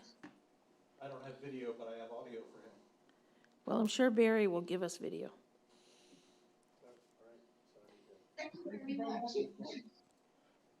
Go I ahead. am trying to give you video. I apologize. I need to promote you to have video. Go ahead, Eric. Oh, I just promoted a panelist. He's going to drop off for a second. Okay, so Whitaker has provided us a proposal to do a preliminary design report for the head of the harbor, which is on Pier Road. It's approximately 1,000 feet of road along Pier Road, and evaluate resiliency similar to what we did with the Wambi Beach area. It's a very similar project. Probably will require some additional public outreach, and Barry has accounted for that in his proposal to have multiple public meetings there because of the amount of residents that are in that area. We were fortunate to receive a $50,000 grant, which has to be matched by additional $50,000 from the state on a resiliency grant for planning. Whitaker submitted a proposal here, which is just under $100,000, $99,000, and Barry, well, let's see here, $99,800. So 50% of that would be covered by the grant. I can walk through the details of what a preliminary design report. Yeah, okay, that's fine. All right. But from where we're going to allocate that 50K would come from the resiliency funds? Is that, It's coming from past climate change funds we already had in capital, not the new funds. perfect, perfect. I'll make a motion to award the contract to Woodard and Curran for the design of Pier Road at the head of the harbor for $1,800. $800. Second. I have a first, second. Any more discussion? No. All in favor? Thank you. 5-0. Did you have any questions for Barry since I made him come to the meeting? No, I mean, Excuse me. And we can see him. Hey, Barry. Hi, Barry. Aye. Yeah. Does anybody have any questions? I got 100 questions, but I don't want to hold up people. I can't wait to have an opportunity to work with you on this, Barry. At least I hope you'll include me. that was his answer. I think that was his end. That's all right. We'll talk later. I think he's, Take care. Thank you for coming. Thanks for coming. don't, Thank you. Okay. 13, award the salt bid. I'm back. So we received bids from Maine Department of Transportation as well as Southern Maine Planning and Development Commission for salt bids for the 2024-2025 season. The low bidder was Eastern Salt. They bid the same price through MDOT as well as Southern Maine Planning and Development Commission for $79.20 a ton. The price is up $2.48 over last year. I'm recommending that the town accept the low bid from Eastern Salt Company through the Southern Maine Planning and Development Commission for $79.20 per ton, as opposed to MDOT, because if we do go through MDOT, we're committed to buying at least 70% of the tonnage that we were looking for. So we don't have that same, obligation with SMPDC. So. By the way, how are we faring on our salt? We're doing well. Obviously, we had a light season this year. We did purchase ahead with what we had at this lower price, so that is why I asked for a reduced amount for the coming year. So we should be in very good shape. Oh, good. Thank you. So I make a motion that we award the salt bid for this coming season to Eastern Salt for $79.20 per ton. second, No. No? Yeah, yeah, Yeah. yes. 79.20. What was the 76, 72? That was last That year. was last Oh, year. okay, good. Prices have My eyes gone don't up. look Great. I have a first. I second, he Second. first, second. Any more discussion? All in favor? Okay. Thank you. 14, consider biosolids disposal vendor. Musical podium. Yes. We're efficient, though. So we've, we're at the end of our bond right now. We're finally getting our dewatering Yeah. equipment in place. I'm sure I don't have to remind you what's happened with the PFAS and the PFOAs. Can you make sure the mic is up closer Yeah. to you? Yeah, so with the Take PFO. it right out. Take it. Oh, take it right out. No, I'm sorry. Not you, so I'm not. Oop. There. So so you're all familiar with the PFOAs and the PFAS. Yeah. And the fact that we can no longer compost at the facility. We finally are getting into to the end of our dewatering project right now. We expect to start our dewatering equipment, our new centrifuges on July 22nd to have a startup at that time. Wow. Once we begin to do that, we're going to demo the last of our presses, which means we're going to end composting completely at that point. So we need to now begin to landfill our biosolids. We have two items that are in this proposal that's here now. And one item is actually the existing compost material that we have at our facilities, and as well as getting rid of the new biosolids that we'll be producing. Part of the reasons we went to centrifuges is because the landfills require us to have 18% dry cake, is because they push it with a dozer, it needs to be stacked like dirt. That's the long and short of it. It needs to be drier. The existing biosolids that we do now are too wet. So we asked for two proposals: one, to get rid of the existing compost that we have at our facilities, and two, a price to get rid of our biosolids. And that means dropping off a roll-off, picking it up, taking it to landfill, bringing back a roll-off. So two vendors came in. Our RMI came in to low on the compost. If you notice the price there, we're right now we estimate about $320,000 to dispose of the existing compost that we've been holding on to for the last 2 to 3 years. Of course, we're going to have to do that over a series of years. Right now, we have approximately $100,000 in the budget to begin to get rid of that. We had put that in last year's budget. We'll continue to do that and try to budget for that for the continuing years as well. That is going to beneficial reuse. It's actually going to go to New Hampshire and be used as compost on non-agricultural facilities. So, which is good, I gather. However, on the biosolids that we have, they weren't as competitive on the biosolids that we had, and Waste Management was a low bidder on that particular one. As you can see here, we estimate that it would be approximately $71,000 a year to get rid of our biosolids now. Those are the two bids that have come in.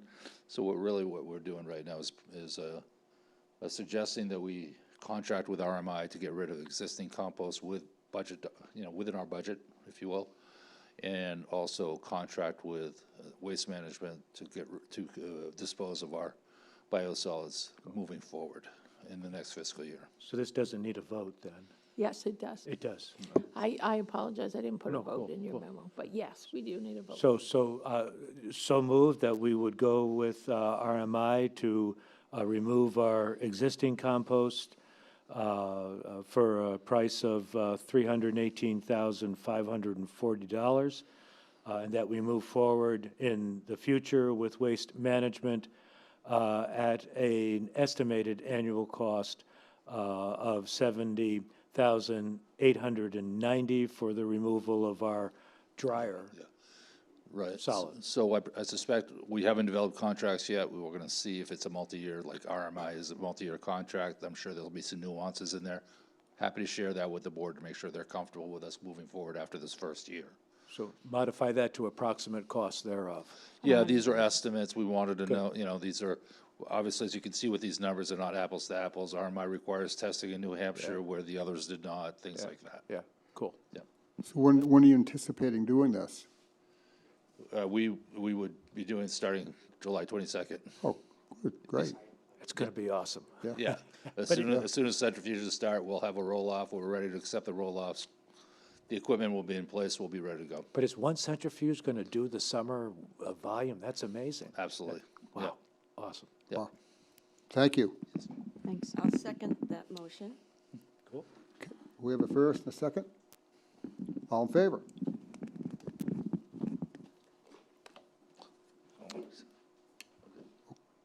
Okay, updates from the KHHT on Landon Woods project at Briggs Way lottery. Apologies for the blinking video, we're having an equipment issue, but All right. we'll do the best that we can with the presentation. Hello. Hi.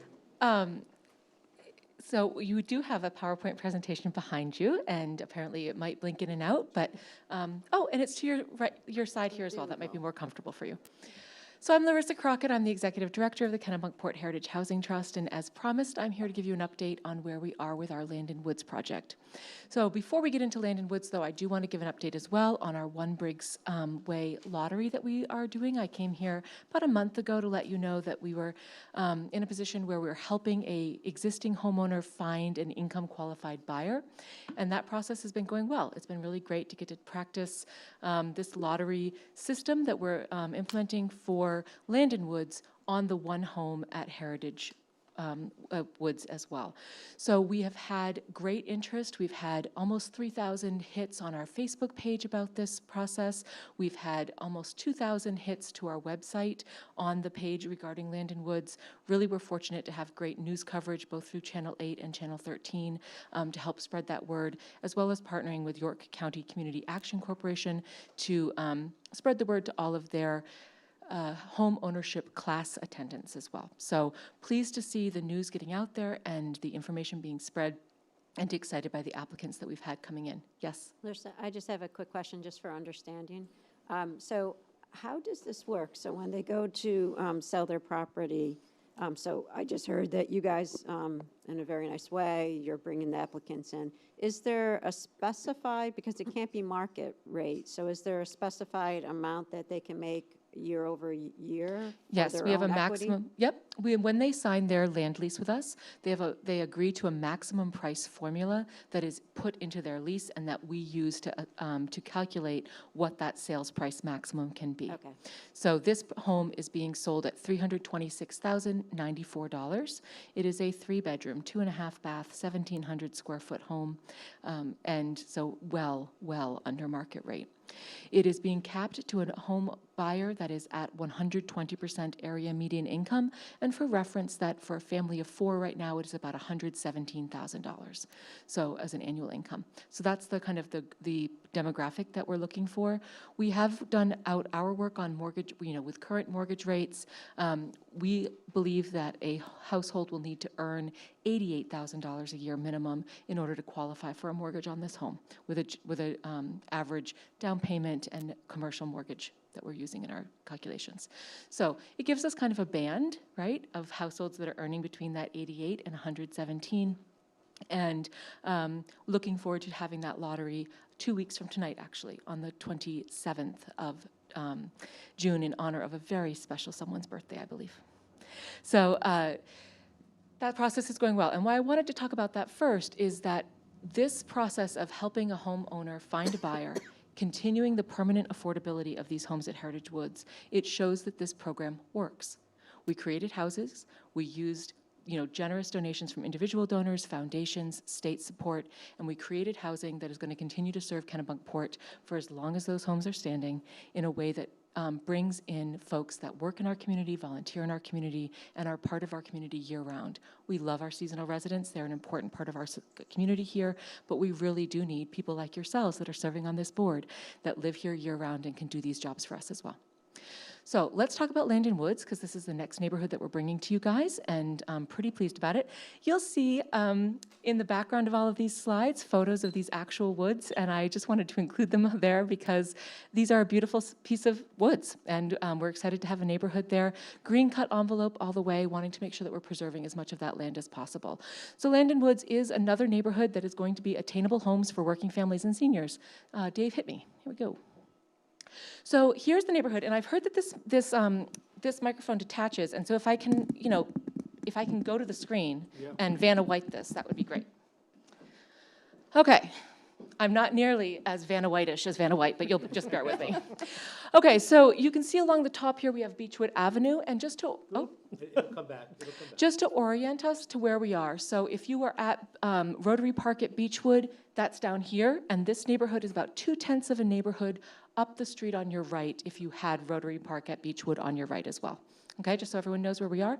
Coyote Lane is directly across the street from the neighborhood. And this is a working draft of what this neighborhood is going to look like. We actually are right now in engineering with Walsh Engineering to design this road. Once Walsh Engineering finishes the design of the road and the stormwater systems, then Lower Village Survey will go back to the drawing board, make sure that their plot plan reflects the engineering work that's been done.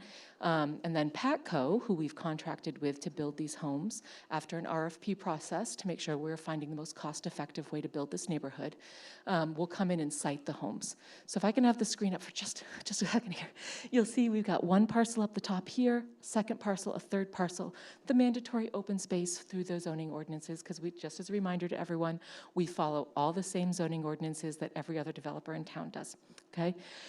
And part of those requires us to have site distance that's safe and appropriate for each entrance. So we were really hopeful that we'd be able to have 3 driveways that came out onto Beechwood, because that would have been the most effective way to build this neighborhood. Unfortunately, because of the bend in the road up here, and there's another sharper bend on this side, we cannot do that. So we have one space that a curb cut is possible, and it's up in this corner here. And so that's where we're going to be cutting in a road. And that road is going to come down. It's going to have that great public safety feature of a hammerhead turnaround so that our public safety crews can get in there and out. And it will allow us to access these 3 units, these 3 lots. Any questions on this design? I have a question. I've had a few,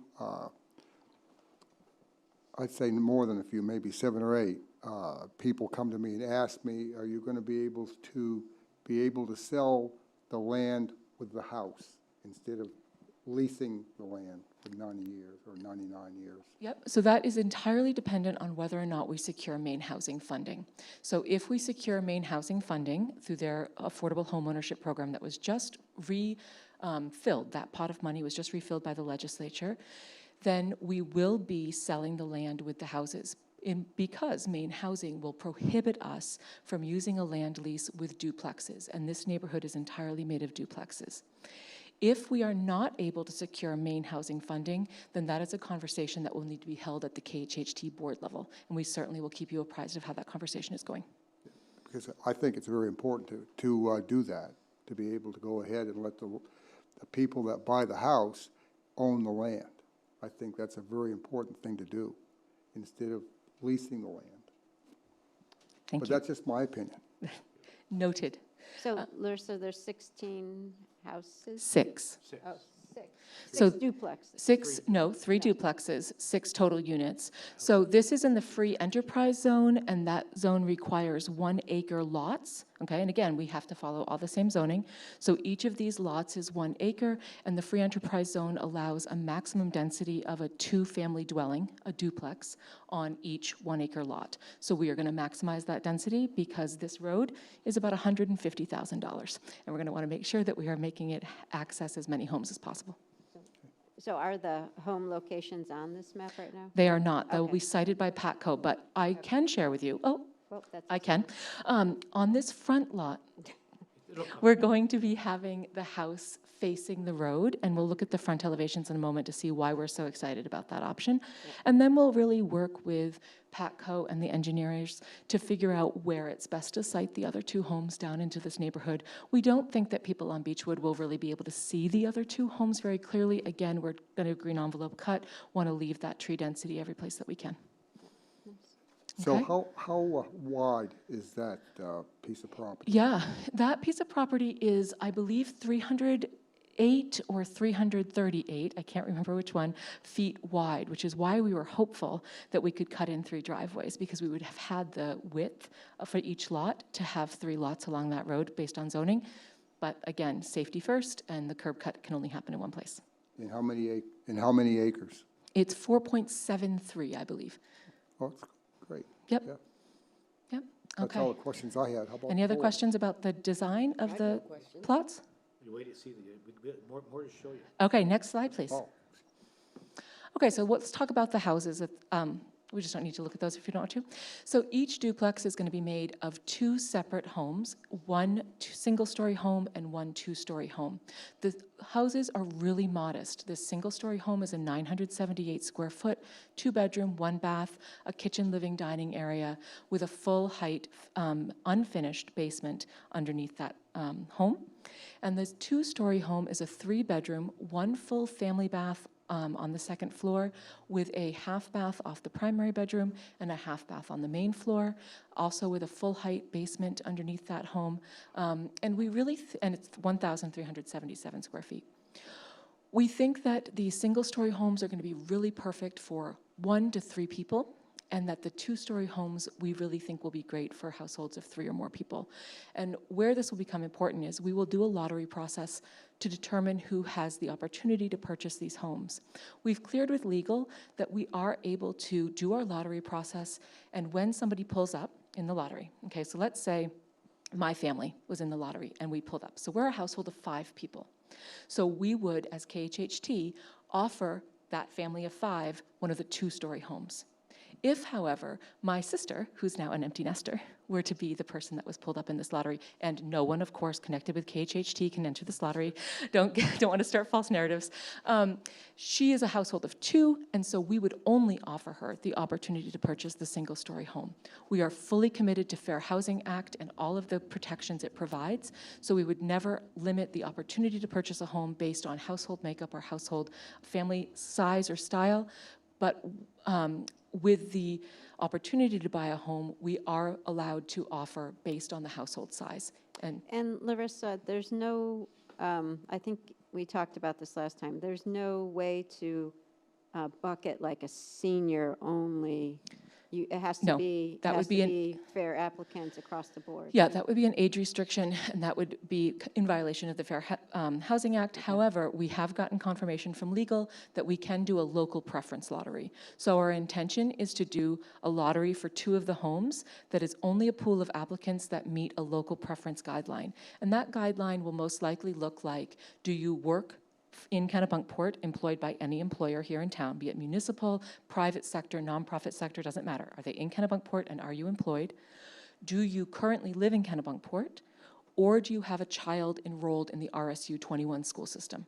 And so that will be how we define local preference. And so those applicants will go into an initial pool. We'll do that lottery first, and we'll choose for 2 homes. At that point, anyone in the local preference lottery that has not been successful in being offered a home will be added to the general pool lottery, and we will pull names again for the remaining 4 houses.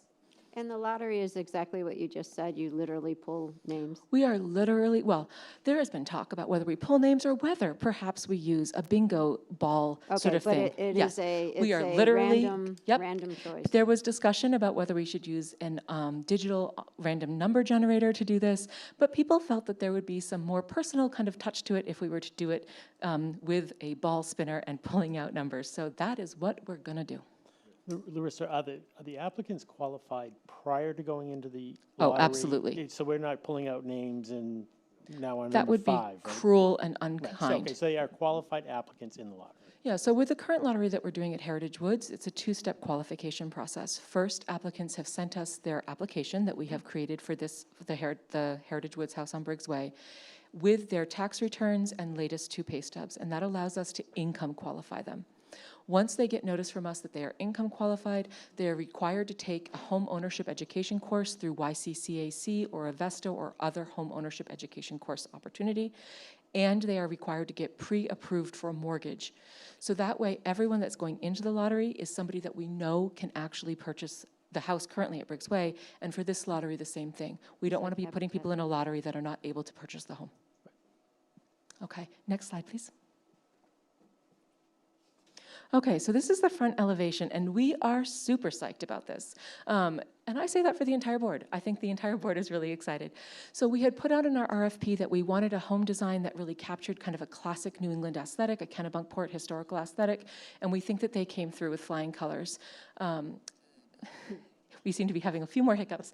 So this 2-story section here is 1 home. That is the 2-story home that I was describing earlier.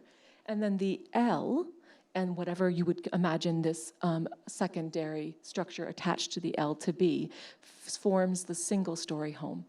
So from the road view, if we're going down Beechwood, this is what's going to be showing facing Beechwood, is this very classic New England farmhouse. And we really love the design.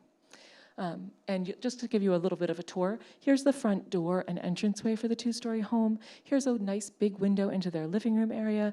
And then on the second floor, you see the primary bedrooms area and then bathroom area. Here is a bedroom on the single story, the bathroom on the single story, and the living room area on the single story. Next slide, please.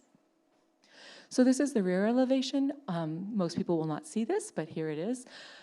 Nice big glass sliders on both of them, giving access to the back area of the home, letting in lots of good light into this home as well. On the single story, this is a window into one of the bedrooms, and this is a little window into the kitchen area. On the two-story home, we have bedroom windows here, a small window over the kitchen area, and this big slider. You also have bulkheads going into each of the basements so that people can access those basements. We think that's going to be a really great storage opportunity for the homeowners. Next slide. Larissa, I'm just thinking of a basement versus a garage from a cost factor. I think it's Beechwood, is that ledge-ish? Oh, yes. Oh, yes. All ledge, everywhere. Is there a discussion about, with the board and the design team, about doing like a garage for storage versus potentially blasting for basements or cost-wise? I think that what we understood from Patco was that any sort of foundation is going to require a lot of blasting, and that they would rather build up if need be. If the blasting is going to be too high, they can build up the area around the foundation instead. And so the basements were recommended. And we think that homeowners are going to prefer that as well. And there's not a lot of space on those because of all of the ledge. And there's also, if you remember back in the design, you can see the land had been quarried. So there are large areas that were quarried as well. Footprint is going to be important, and guaranteeing garage space for each household would be challenging and cost prohibitive, because the house will need a foundation of some form no matter what, and the cost of that foundation plus an additional building is outside the scope. What would be the height of the basement? 7 feet, 7.5 inches. Good, so they can stand up. Yes, absolutely. It's a full height basement, but it is unfinished. One of the things that the board did vote to do, though, is to increase the insulation in that basement. We really want to make sure that these homes are as cost-effective for homeowners for generations to come. And so where we were able to fit into the budget an opportunity for increased efficiency, we wanted to make sure that we did that where we could. Will there be a wall board up? No. No, just the insulation? Well, the insulation that we chose is a hard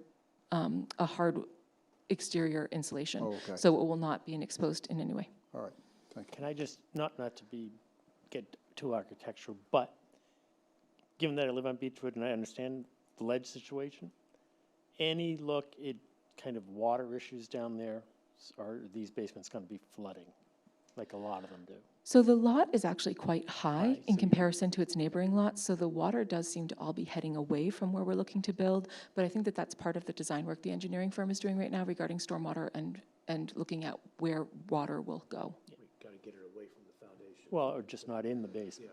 Yep. Okay, so these are the side elevations. So if you are looking at the two-story building, this is the front door is here. We have our dining room and living area on those windows, and then up top we have small windows at the bedroom. You can see the back stairs coming down. On the single story, this is the entrance to the single story. This is their front door, and we have a nice big window in the living room area. We don't have any windows to the left of the front door because that is a run of cabinetry in their kitchen, so we didn't want to take away any storage space that they could have inside their kitchen area by putting in an additional window. And by having the great big sliders and the additional window that you saw on the back side, that room will be full of light and really a nice place to be. Next slide, please.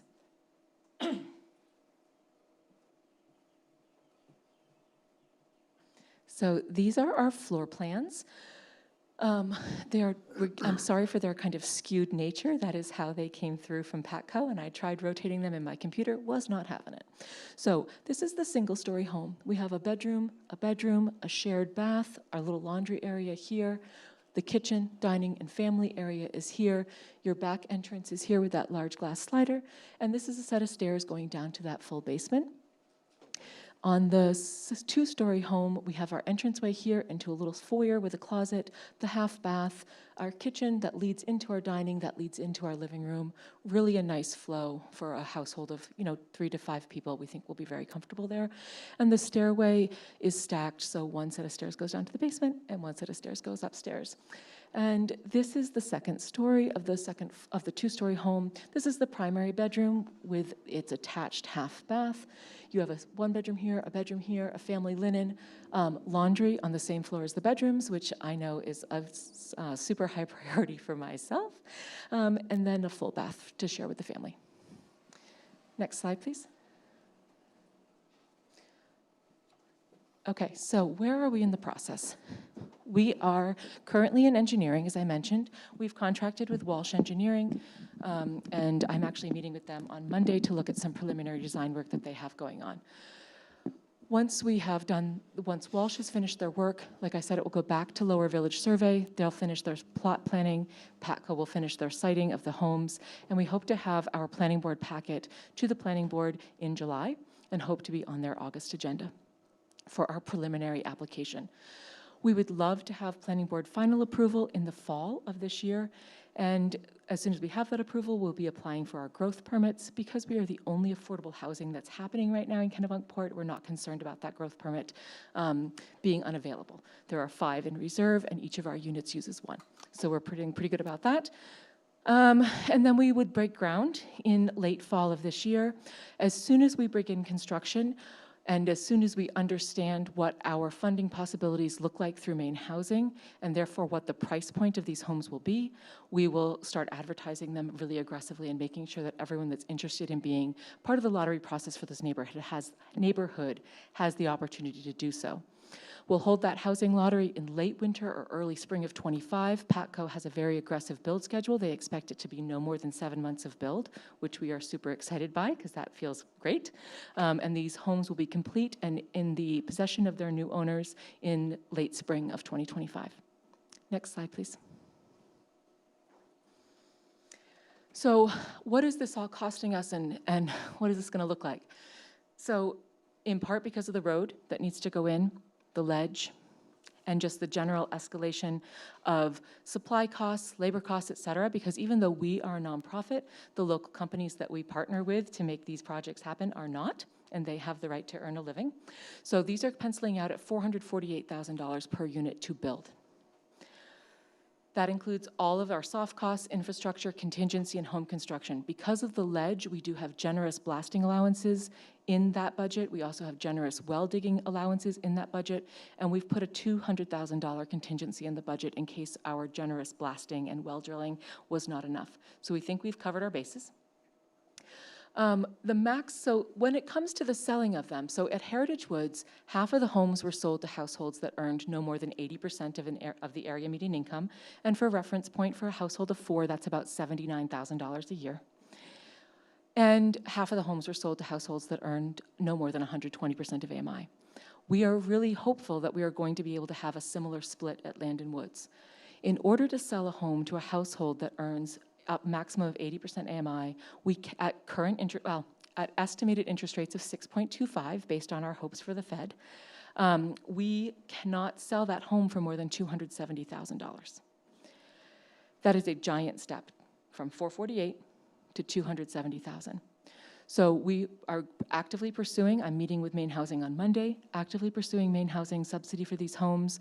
We will be working with Federal Home Loan Bank for down payment assistance, but there still is going to be a significant need for fundraising in order to meet what's necessary if we're going to sell some of these homes at 80%. So Yes. Larissa, when we had, I want to say Atria, but they're not. Avesta, thank you.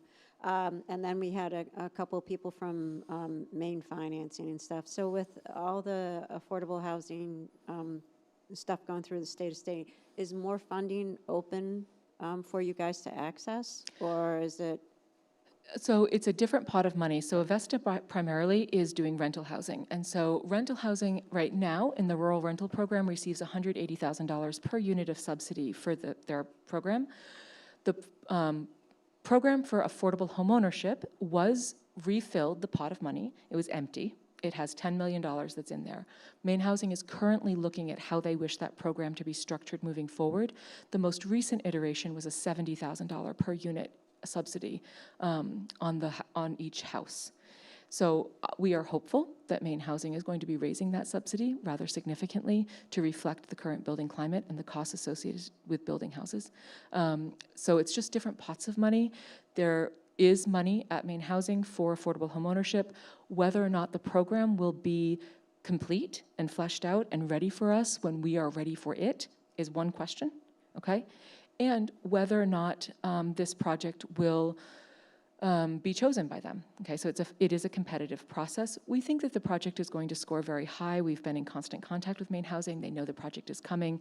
They've been very impressed with our work at Heritage Woods, and I have been told by their director that we are the only organization in the state of Maine that is providing for-purchase homes to households earning 80% AMI. And so that does put us in a good scoring position with them. But in order to hit that 80% AMI target, we're going to need a subsidy that exceeds that $70,000. Affordable home ownership is much more difficult to put together financially than rental.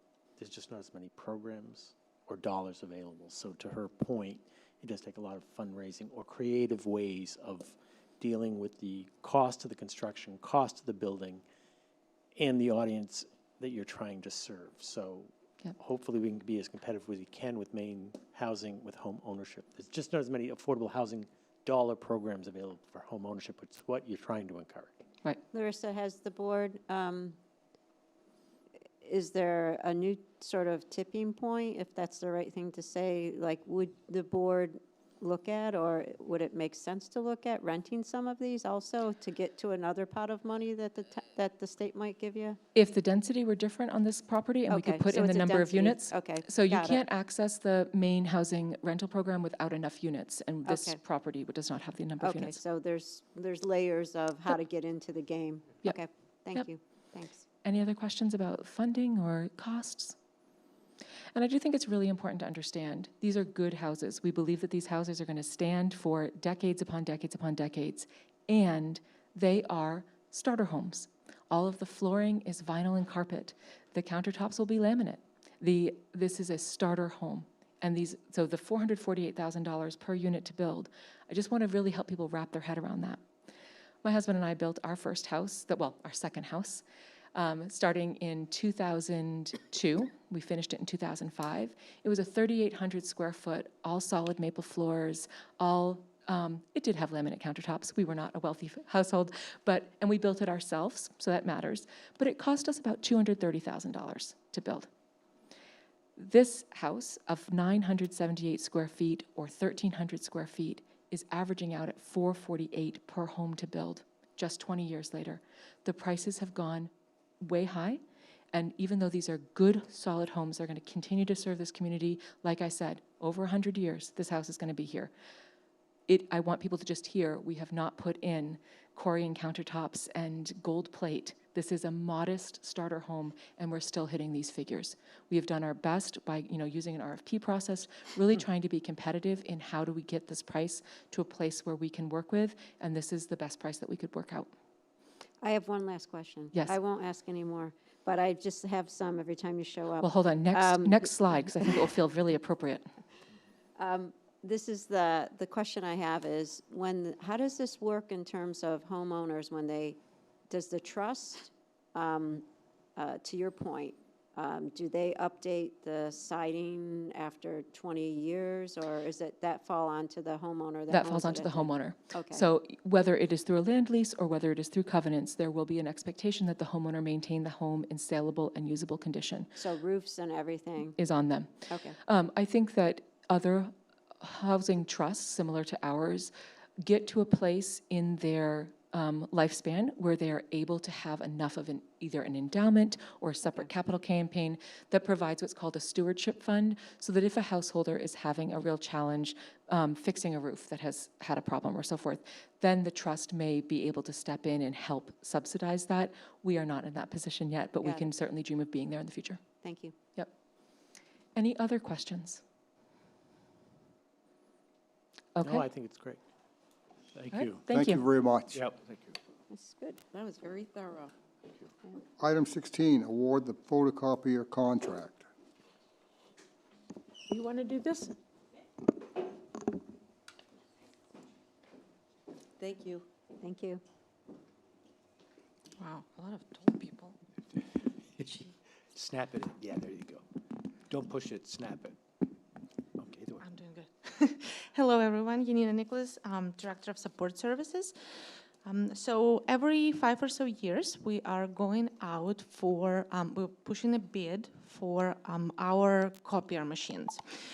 We work with the company that's called Specialized Purchasing Consultants, and the way it works, we send out a request to them, and they collect a pool of different municipalities, schools, other companies.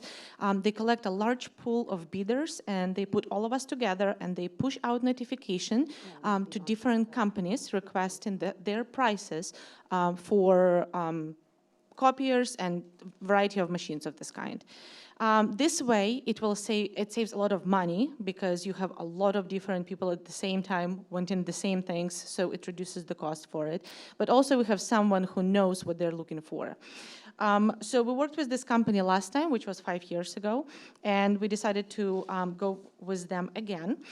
So Dave Powell worked on the bid process, and we received bids back, and the lowest bid came back to be Konica Minolta, as we have now. We're looking to replace 8 machines, all of them are different at various locations around the town. So it's at Town Hall, at the Codes Department, Wastewater Department, Parks and Recreation Department, etc. So we are asking for the motion to approve. It's pricey. It's $38,000 plus interest rate. So we are asking for the motion to approve this price. I don't know if you want any specific detailed questions, what we're looking for, or how we're approaching this process. Happy to answer questions. So in your packages, you know, there are 2 motions, and because this is a financing document, we need those motions as stated there. Okay. I'm So- sorry, go ahead. I had a couple questions. Absolutely. So after the lease is over with, does the copiers belong to us, or do we get any trade money in it, or anything like that? So the copiers do belong to us, but there's not much value in them at that point, because 5 years for any technology in this day and age is really a long time. And we call our support services every month probably at this point, and he shows up. He lives in Saco. We know him. He knows us because we see him that often. So we do own copiers, but this company, Specialized Purchasing Consultants, do take care for these copiers for us, because otherwise it would be quite expensive to get rid of them. Right, so this price includes if it breaks down or whatever? Yes. So the price presented in front of you does include the consultant services. It is based on average of 223,000 photocopies, and there is different price breakdown for colored and black copies. And I can tell you that last year, the prices for colored services and black services actually went down from 5 years ago, but the capital went up by $2,000. And it's not new to you, you know that everything is expensive now, so the actual equipment itself is so much expensive.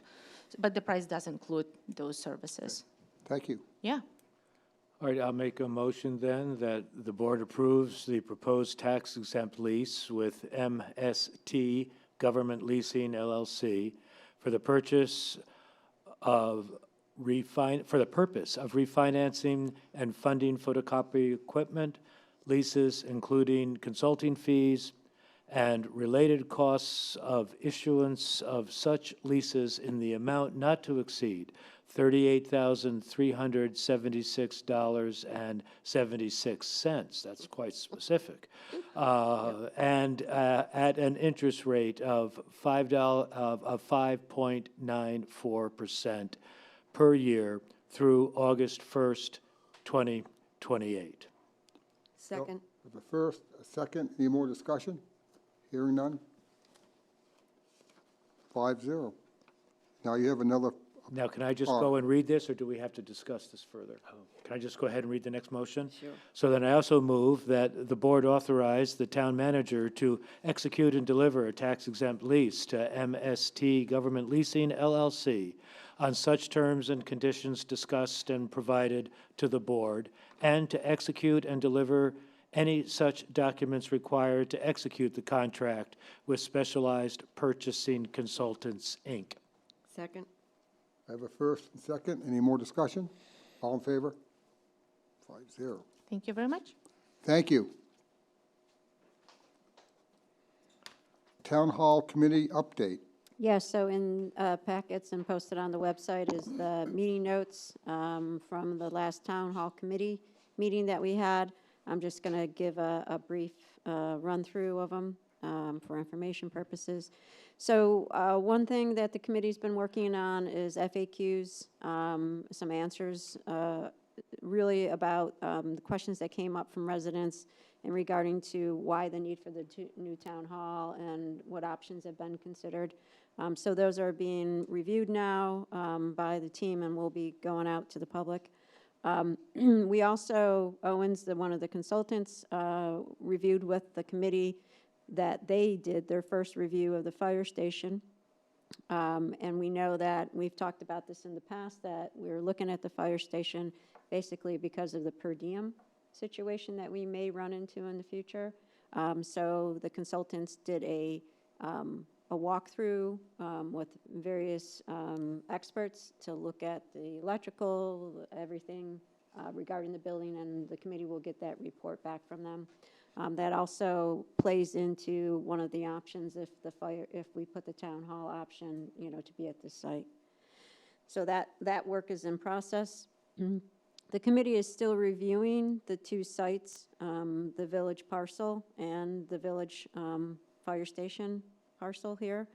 And then we spent time during this past meeting discussing on both sites where things like solar panel options would be located, and also for both sites, any kind of drainage issues or solutions.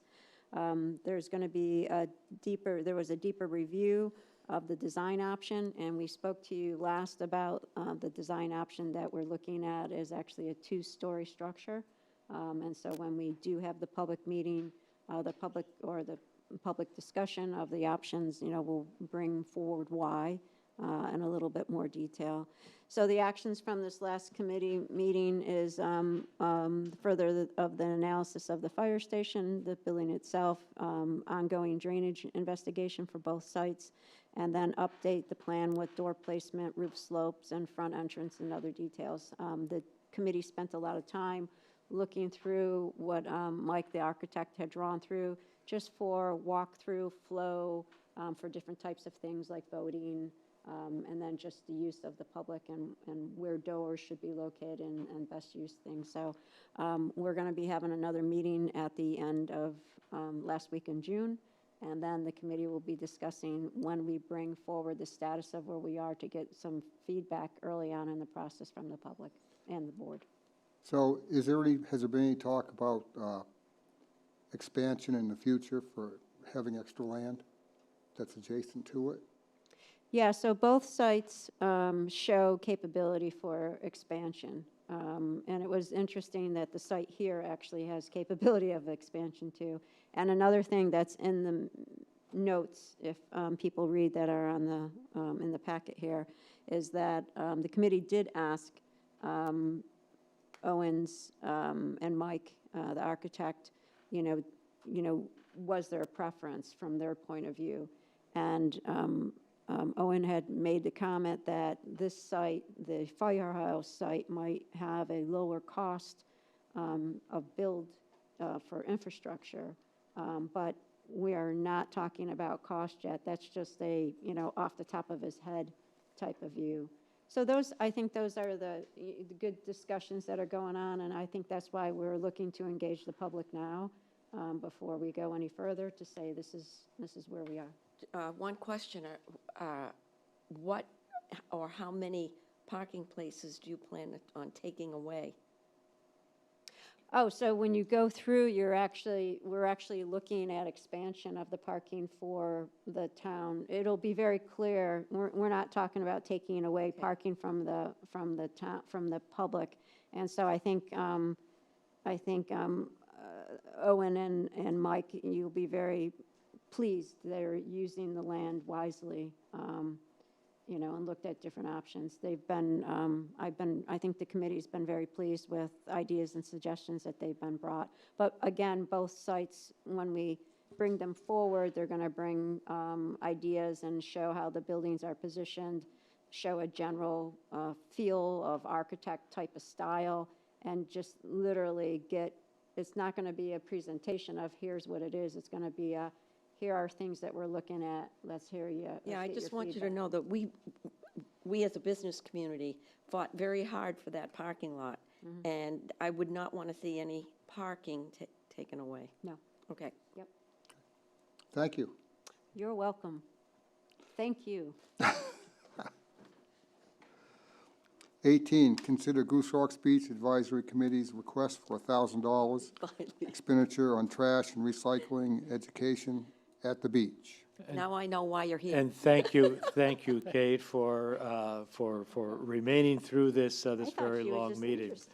He was giving her right. And I was asked as the representative to bring forward a request for not to exceed $1,000 expenditure to support education on Goose Rocks Beach trash barrels and the situation that surrounds them. And Kate's been gracious enough to wait here with us to maybe address something about what the Beach Advisory Committee is suggesting to do with that money. Thank you, Kate. Okay, thanks. Kate Bauer-Burke again. Well, as we all know, there are going to be a number of changes coming out of the new trash contract. And a lot of them will affect the town as a whole, and as well as the people at Goose Rocks. But there are some that will be unique to Goose Rocks, the changes going forward, one of which being the switch in day of pickup. But that's not happening till next year.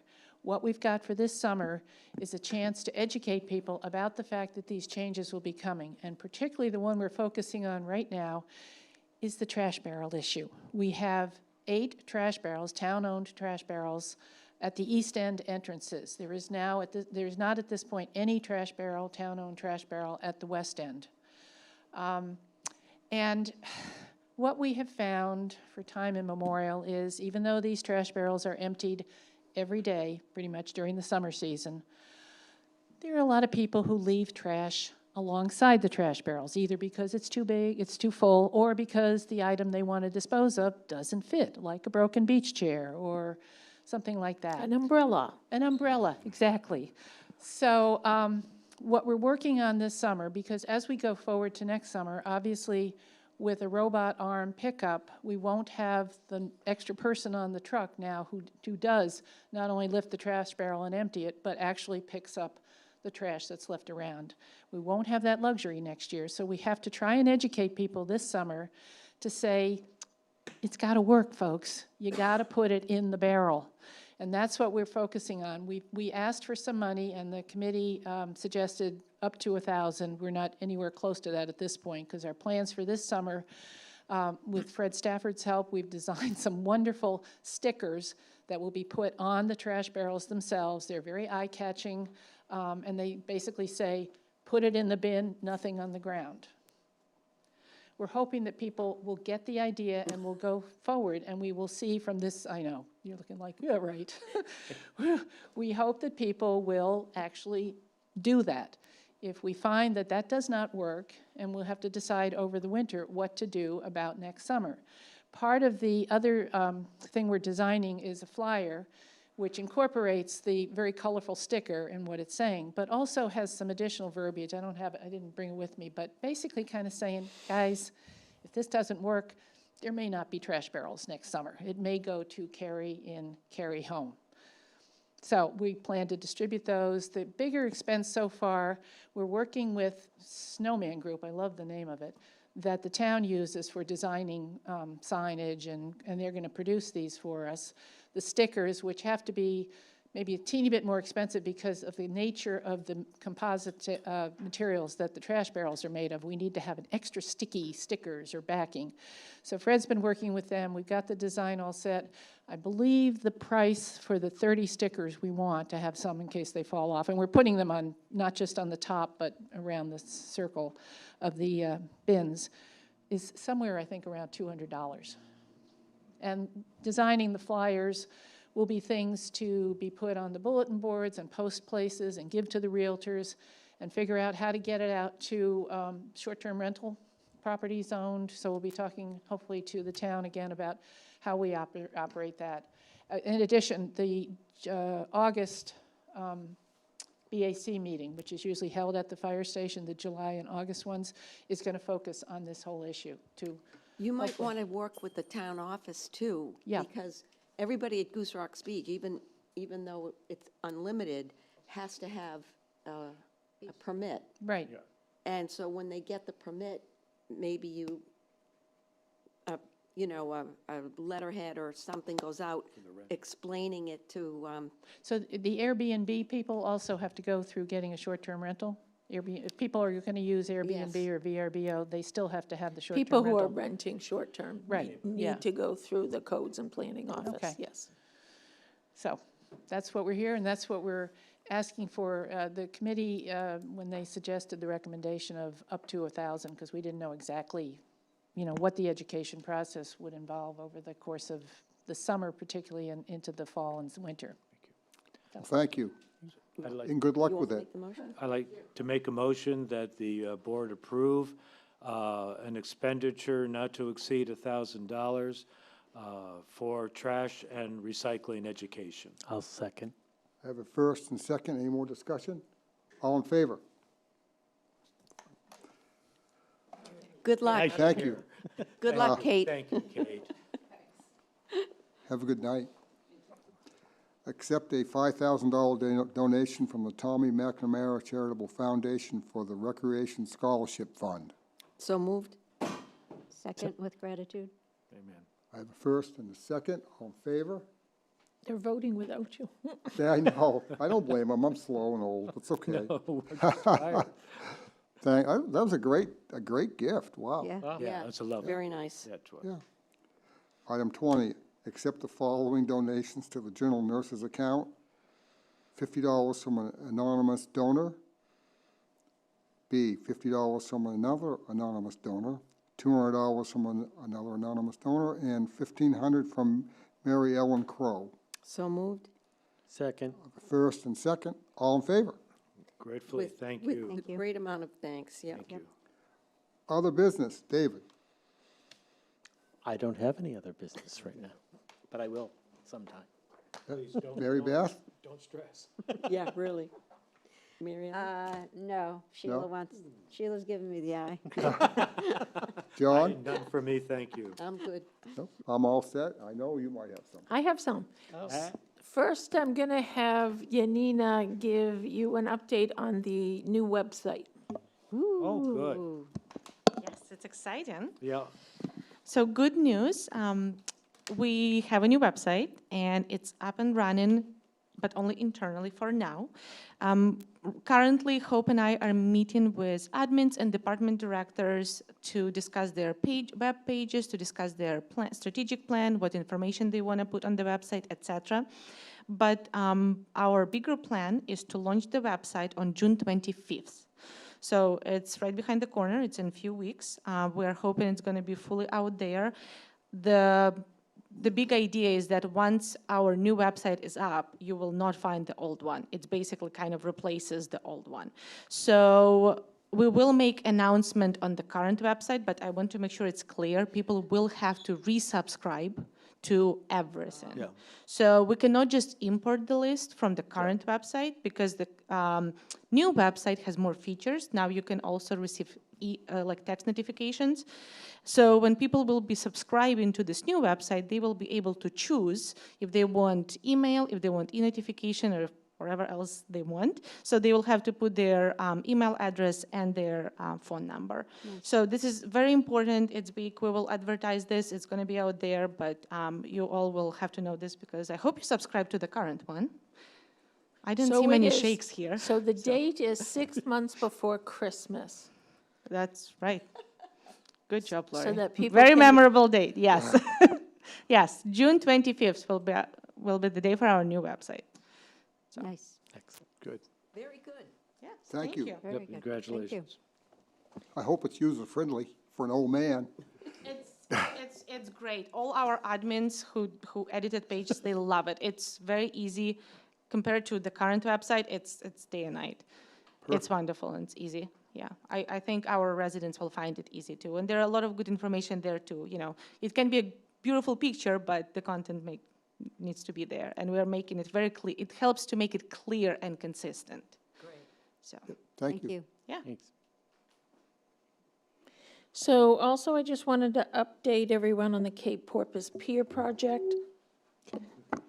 So currently, we applied this month for just shy of $2 million on the main infrastructure adaptation grant towards the pier. I believe it is a very strong application. Those were due by June 10th, which was Monday. And we are in hopes to hear something from the state by the end of June, beginning of July. Also, we continued to pursue funding with the Economic Development Administration, where we received our first grant. Originally, we were told they didn't have more funds. However, after communicating with our congressional delegation, they decided to go back and look again. And so they have had a meeting with their internal review committee. They asked us for some additional information. We submitted a technical report to them, and I also submitted a letter confirming that we do have our local match in place. And so the internal review committee will meet again in the next couple of weeks. So these two items should align in that same time frame. I have no idea how much EDA funding they might have available, so we will see how these play out, but I think we have two strong leads. Great. That's great. And what do we have? We have the bid that is being held for, Until August 18th. great, thank you. Also, as you know, we completed our police interviews for the chief position. I want to thank everybody here and everybody on the search panel who assisted us with that lengthy process. I am appointing Chris Simeone as police chief, but I do need the board's confirmation of that. And as we're getting ready for that to begin on July 1st, I'm asking the board to confirm that appointment. Need a motion? I'd like to make a motion to confirm Chris Simeone as the new police chief for Kennebunkport. Second. No more discussion? All in favor? Good choice, really good choice. Excellent choice. Excellent. Yes, I'm really happy. Yep. Is that it? I think we just want to really thank our election team and the town clerk for the good work they did. I don't think people realize how much an effort that takes to get ready. We also were down with some new personnel during that time period, and she did additional training. And then with the absentee balloting process, it takes more time. And I thought it was a very smooth election day. The team did a great job, and we were lucky to get results quickly. Yes, thank you. I was here for about 12 hours. I thought I was going to have to call Kim's to come get me. Would have been free. Okay, approve the June 13th, 2024 treasurer's warrant. So moved. Second. All in favor? Move to adjourn. There you go. Second. All in favor? Thank you, everyone. Thanks for staying. Thank you. Yeah. Thanks to the